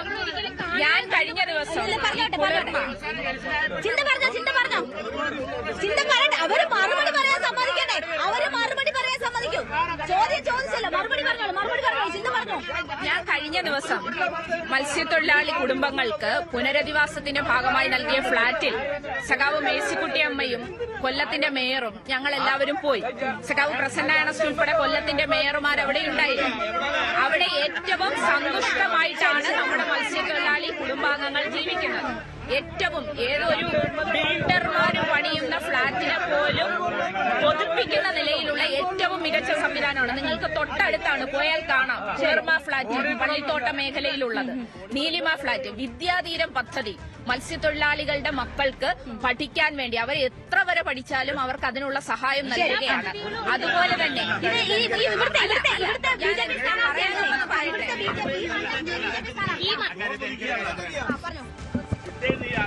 ശ്രീമതി ചിന്ത പറഞ്ഞ ഈ നീലിമ കുളിർമ ഫ്ളാറ്റിലേക്ക് ഈ ചാനൽ സംഘം ഒന്ന് വരണമെന്ന് ഞാൻ അഭ്യർത്ഥിക്കുക. കാരണം അവിടെ ഒന്നാമത്തെ പ്രശ്നം സെപ്റ്റിക് ടാങ്ക് നിറഞ്ഞിട്ട് നടക്കാൻ വയ്യാത്ത അവസ്ഥ. അല്ല 2 ആ വീടുകൾക്കകത്ത് അടുക്കളയിലും ബാത്റൂമിലും ഉൾപ്പെടെയുള്ള ഭാഗത്ത് അടുക്കളയിലും ബാത്റൂമിലും ഉൾപ്പെടെയുള്ള ഭാഗത്ത് അതിങ്ങനെ എന്താ പറയുന്ന ചിതൽപുറ്റ് പൊഴിഞ്ഞു വീഴുന്ന കണക്ക് പൊഴിഞ്ഞു വീണോണ്ടിരിക്കുകയാണ് ആ ഫ്ലാറ്റ്. ഞാൻ ഇന്നലെ പോയി കണ്ടതാണ്. നീലിമയുടെ കാര്യവും പറയാണ്, കുളിർമയുടെ കാര്യവും പറയാണ്. അങ്ങേറ്റത്തെ അഴിമതിയാണ് കൊല്ലം കോർപ്പറേഷൻ ഈ 2 ഫ്ളാറ്റിലും നടത്തിയിരിക്കുന്നത്. മതിയായ ഡ്രെയിനേജ് സൗകര്യം ഇല്ല. അവിടുത്തെ സെപ്റ്റിക് ടാങ്ക് നിറഞ്ഞ് കവിഞ്ഞൊഴുകി ആളുകൾക്ക് ജീവിക്കാൻ പറ്റാതെ പകർച്ചവ്യാധി ഉണ്ടാകുന്ന സാഹചര്യം അവിടെ ഉണ്ടായിരിക്കുകയാണ്. നിങ്ങൾ വരാമെങ്കിൽ ഞാൻ കാണിച്ചു തരാം. അല്ല രേണുക, വളരെ ഉത്തരവാദിത്വത്തോടു കൂടി ഞാൻ പറയുകയാണ്, ഞാൻ വരാൻ തയ്യാറാണ്. ഞങ്ങൾ നിരന്തരം പൊക്കൊണ്ടിരിക്കുന്ന സ്ഥലമാണ്, നിരന്തരം പോകുന്നതാണ്. അവിടെ യാതൊരു തരത്തിലുള്ള ഈ കുളിർമ നീലിമ ഫ്ലാറ്റിനകത്ത് യാതൊരു കുഴപ്പവുമില്ല. ഏറ്റവും മികച്ച പാവപ്പെട്ടവന് താമസിക്കാൻ അന്തസ്സായ വീട് വെച്ച് കൊടുക്കുകയല്ലേ? ഒരു ഫ്ലാറ്റിന് 10 ലക്ഷത്തി 60,000. അതിന്റെ അകത്ത് ഒരു തടിയുടെ കട്ടള കാണിച്ചു തരാൻ പറ്റുമോ? ഒരു തടിയുടെ കട്ടള കാണിച്ചു തരാം. ഒരു കഥവ്. ചേച്ചി എല്ലാരും പറയുന്നു കുളിർമ ഫ്ലാറ്റ് ആണ്, പക്ഷെ നമുക്കൊരു കുളിരും ഇല്ല ഇവിടെ. നിങ്ങൾ ഈ റോഡ് ദിവസം ഓരോരുത്തരും വണ്ടി പോവും, ആക്സിഡന്റ് പറ്റും. ചത്തോ ജീവനോടുണ്ടോ അവർക്കൊന്നും അറിയാം. ഇതിന്റെ ഇടയ്ക്ക് ഒരു ഒരു നമ്മുടെ കൗൺസിലറെ വിളിച്ചപ്പോ പറഞ്ഞിരുന്നറിയോ, കടൽ കയറുന്ന പറയുമ്പോ കടലാകുമ്പോ കേറും, ആൾക്കാരാകുമ്പോ മരിക്കും, വീടാകുമ്പോ പോവും. ഇതാണ് പറഞ്ഞ ഒരു മേധാവിത്വം വഹിക്കുന്ന ഒരാള് പറഞ്ഞൊരു വാക്കാണിത്. ഇതിന്റെ ഓഡിയോ റെക്കോർഡ് വരെ നമ്മുടെ ഉണ്ട്. പറഞ്ഞ വ്യക്തികളുടെ പേര് നമ്മളിപ്പോ പറയുന്നത് സജീവ് എന്ന് പറഞ്ഞ കൗൺസിലർ ഞങ്ങളുടെ പറഞ്ഞ അത് കടലാകുമ്പോ കേറും, കടലാകുമ്പോ ഞങ്ങളുടെ അച്ഛൻ വിളിച്ച സമയത്ത് കടലാകുമ്പോ കേറും ഇങ്ങനെയാണോ പറയുന്നത്? ഇതിന്റെ ഇടയ്ക്ക് ഒരു എന്താ പറയുക, നിങ്ങൾ ഈ റോഡ് ഒന്ന് നോക്കണം. ജസ്റ്റ് നിങ്ങൾ എല്ലാരും വരുമ്പോ കാണുന്നില്ലേ ഈ ബീച്ച് നോക്കണം. ഈ ബീച്ചിന് പണ്ടൊക്കെ നമ്മൾ വന്നിരിക്കുമ്പോ എന്ത് തിക്കും തിരക്കും വരുന്ന ആൾക്കാരെ തിക്കും തിരക്കി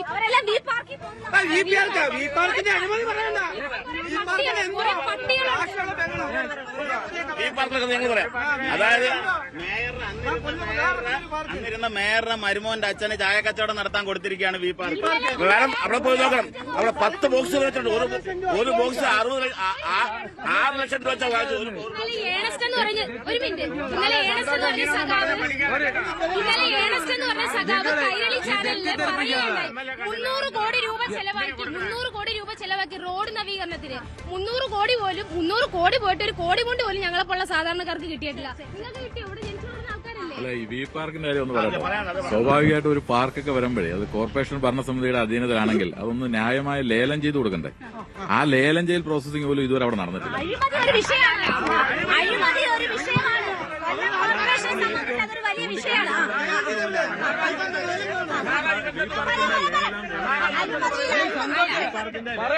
അല്ല, ഇവിടെ ലേലം ചെയ്യാതാണ് കൊടുത്തതെന്ന് പറഞ്ഞതിന്റെ ഭാഗമായി ഡിഫർമേഷൻ കൊടുക്കാൻ തയ്യാറായി LDF നിൽക്കുകയാണ്. ലേലം ചെയ്തുകൊണ്ടാണ് അവിടെ നടന്നത്. ഇദ്ദേഹം പറഞ്ഞ എന്താ, ലേലം ചെയ്തില്ല എന്നാണ്. നിങ്ങളുടെ മുമ്പിൽ അതിന്റെ ഡോക്യുമെന്റ് ഉണ്ട്. അതിനടുത്തുള്ള ജവഹർ പാർക്കിൽ ലേലം നടന്നു. ഒരേ കുടുംബത്തിലെ ഒരേ വീട്ടിലുള്ള 2 പേർ ചെക്ക് കൊടുത്തു. താങ്കൾ പറഞ്ഞ 2 ചെക്ക് കൊടുത്ത് ഒരേ ബാങ്കിൽ. ഈ പാർക്കിന്റെ പേരിലല്ല, ഈ പാർക്കിന്റെ പേരിൽ ലേലം നടന്നിട്ടില്ല. അതിനോട് ചേർന്നുള്ള ജവഹർലാൽ നെഹ്റു പാർക്കിലാണ് ലേലം നടന്നത്. ആ ലേലത്തിന്റെ മറവിലാണ് ഇവിടെ കടന്നു കയറി കച്ചവടം നടന്നത്. ആ ലേലം നടന്നത് എങ്ങനെയാ? ഒരു വീട്ടിലുള്ള ബന്ധുക്കളായിട്ടുള്ള 2 പേര് ഒരേ ബാങ്കിൽ നിന്ന് ഒരേ സീരിയൽ നമ്പറിൽ DD എടുത്തിട്ടാണ്. ഇതാണ് കൊല്ലം കോർപ്പറേഷനെ സംബന്ധിച്ച് അഴിമതി ഒരു വിഷയം മാത്രമല്ല, സ്വർണ്ണക്കൊള്ള നോക്കൂ. ഈ ശബരിമല സ്വർണ്ണക്കൊള്ളയുമായി ബന്ധപ്പെട്ടവരെ കൊണ്ടുവരുന്നത് കൊല്ലം വിജിലൻസ് കോടതിയിലേക്കാണ്. ഇടയ്ക്കിടയ്ക്ക് അവർ വരുന്നത് പ്രശ്നമാണ്.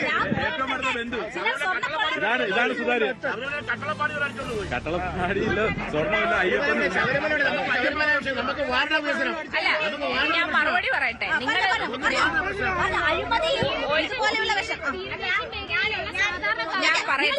ഞാൻ പറയട്ടെ. തെക്കുംഭാഗം ഡിവിഷനിൽ ഇതേവരും തെക്കുംഭാഗം ഡിവിഷനിൽ നിൽക്കുന്ന BJPയുടെ സ്ഥാനാർത്ഥിയാണ്. ഇപ്പൊ മനസ്സിലായല്ലോ. ആ ചാനൽ ഒന്നോട്ട് കാണിക്കണം. ആ ചാനൽ ഇപ്പൊ മനസ്സിലായല്ലോ ആളാരാന്ന്, എന്താണ് പറയുന്നത്, ഇവിടെ ഉയർന്നു വരുന്ന രീതി എന്താണ്. അപ്പൊ എനിക്ക് അതിനകത്തൊരു കാര്യം പറയാനുണ്ട്. ഞാൻ ഇവിടുത്തെ പൗരയാണ്. ഞാൻ ചോദിക്കാൻ അനുവദിക്കുന്നില്ലല്ലോ. ഞാനൊന്ന് പറഞ്ഞോട്ടെ. ചിന്ത കേൾക്കുന്നില്ലല്ലോ. ഞാൻ ഇന്ന് പറയട്ടെ, എന്തിനാ കള്ളത്തരം പറയുന്നത്? ഞങ്ങളല്ലാതെ അവിടെ ആരുണ്ട്? സാധാരണക്കാരനെ സഹായിക്കാൻ ഈ ഗവൺമെന്റ് അല്ലാതെ ആരിയ്ക്കുന്നവിടെ? എന്തിനാ കള്ളം അതായത് നമ്മള് തീരദേശം താന്നിലോട്ട് പോകുന്നതായിരിക്കും. അവിടെ 8ഓളം വീടുകളുണ്ട്. ആ വീടിന്റെ അവസ്ഥ ഇപ്പൊ ഇവര് പറഞ്ഞല്ലോ. ആ വീടിന്റെ അവസ്ഥ പോയി കാണണം, നേരിട്ട് കണ്ട് അനുഭവിക്കുകയാണ് ഞാൻ.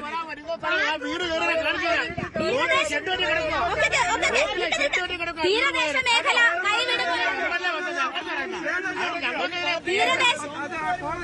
തീരദേശ മേഖല ഞങ്ങളെല്ലാം തീരദേശ മേഖല താമസിക്കുന്നവരാ. ഈ ഗവൺമെന്റ് ആർക്കാ എന്തും ചെയ്യാത്തത്? എല്ലാം ചെയ്തു കൊടുക്കുകയല്ലേ? നിരവധി കാര്യങ്ങൾ ചെയ്തു കൊടുക്കുകയാണ്. ഞാനും കോടിക്കണക്കിന് രൂപയാ അനുവദിച്ചിരിക്കുന്ന ഈ കടൽക്ഷോഭവുമായി ബന്ധപ്പെട്ട് കോടിക്കണക്കിന് രൂപ അനുവദിച്ചിരിക്കുക. വർക്ക് ചെയ്തുകൊണ്ടിരിക്കുന്നു, കൊടുത്തോണ്ടിരിക്കുകയല്ലേ? എത്ര പേരെ ഇവിടുന്ന് താമസം മാറ്റി മനോഹരമായ ഫ്ളാറ്റ് ചെയ്തു കൊടുക്കുന്നില്ലേ? ഇല്ലെങ്കിൽ ഞാൻ സ്ഥലം നോക്കി വെച്ചിരിക്കല്ലേ?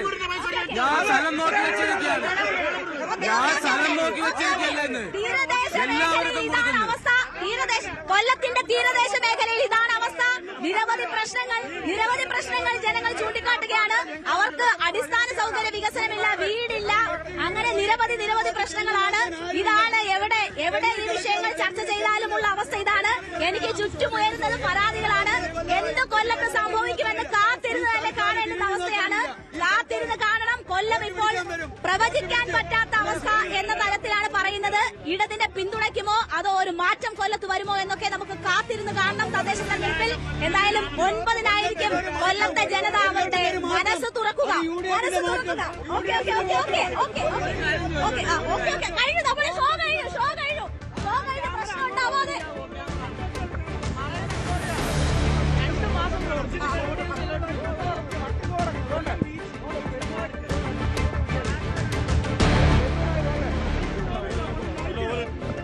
ഒരു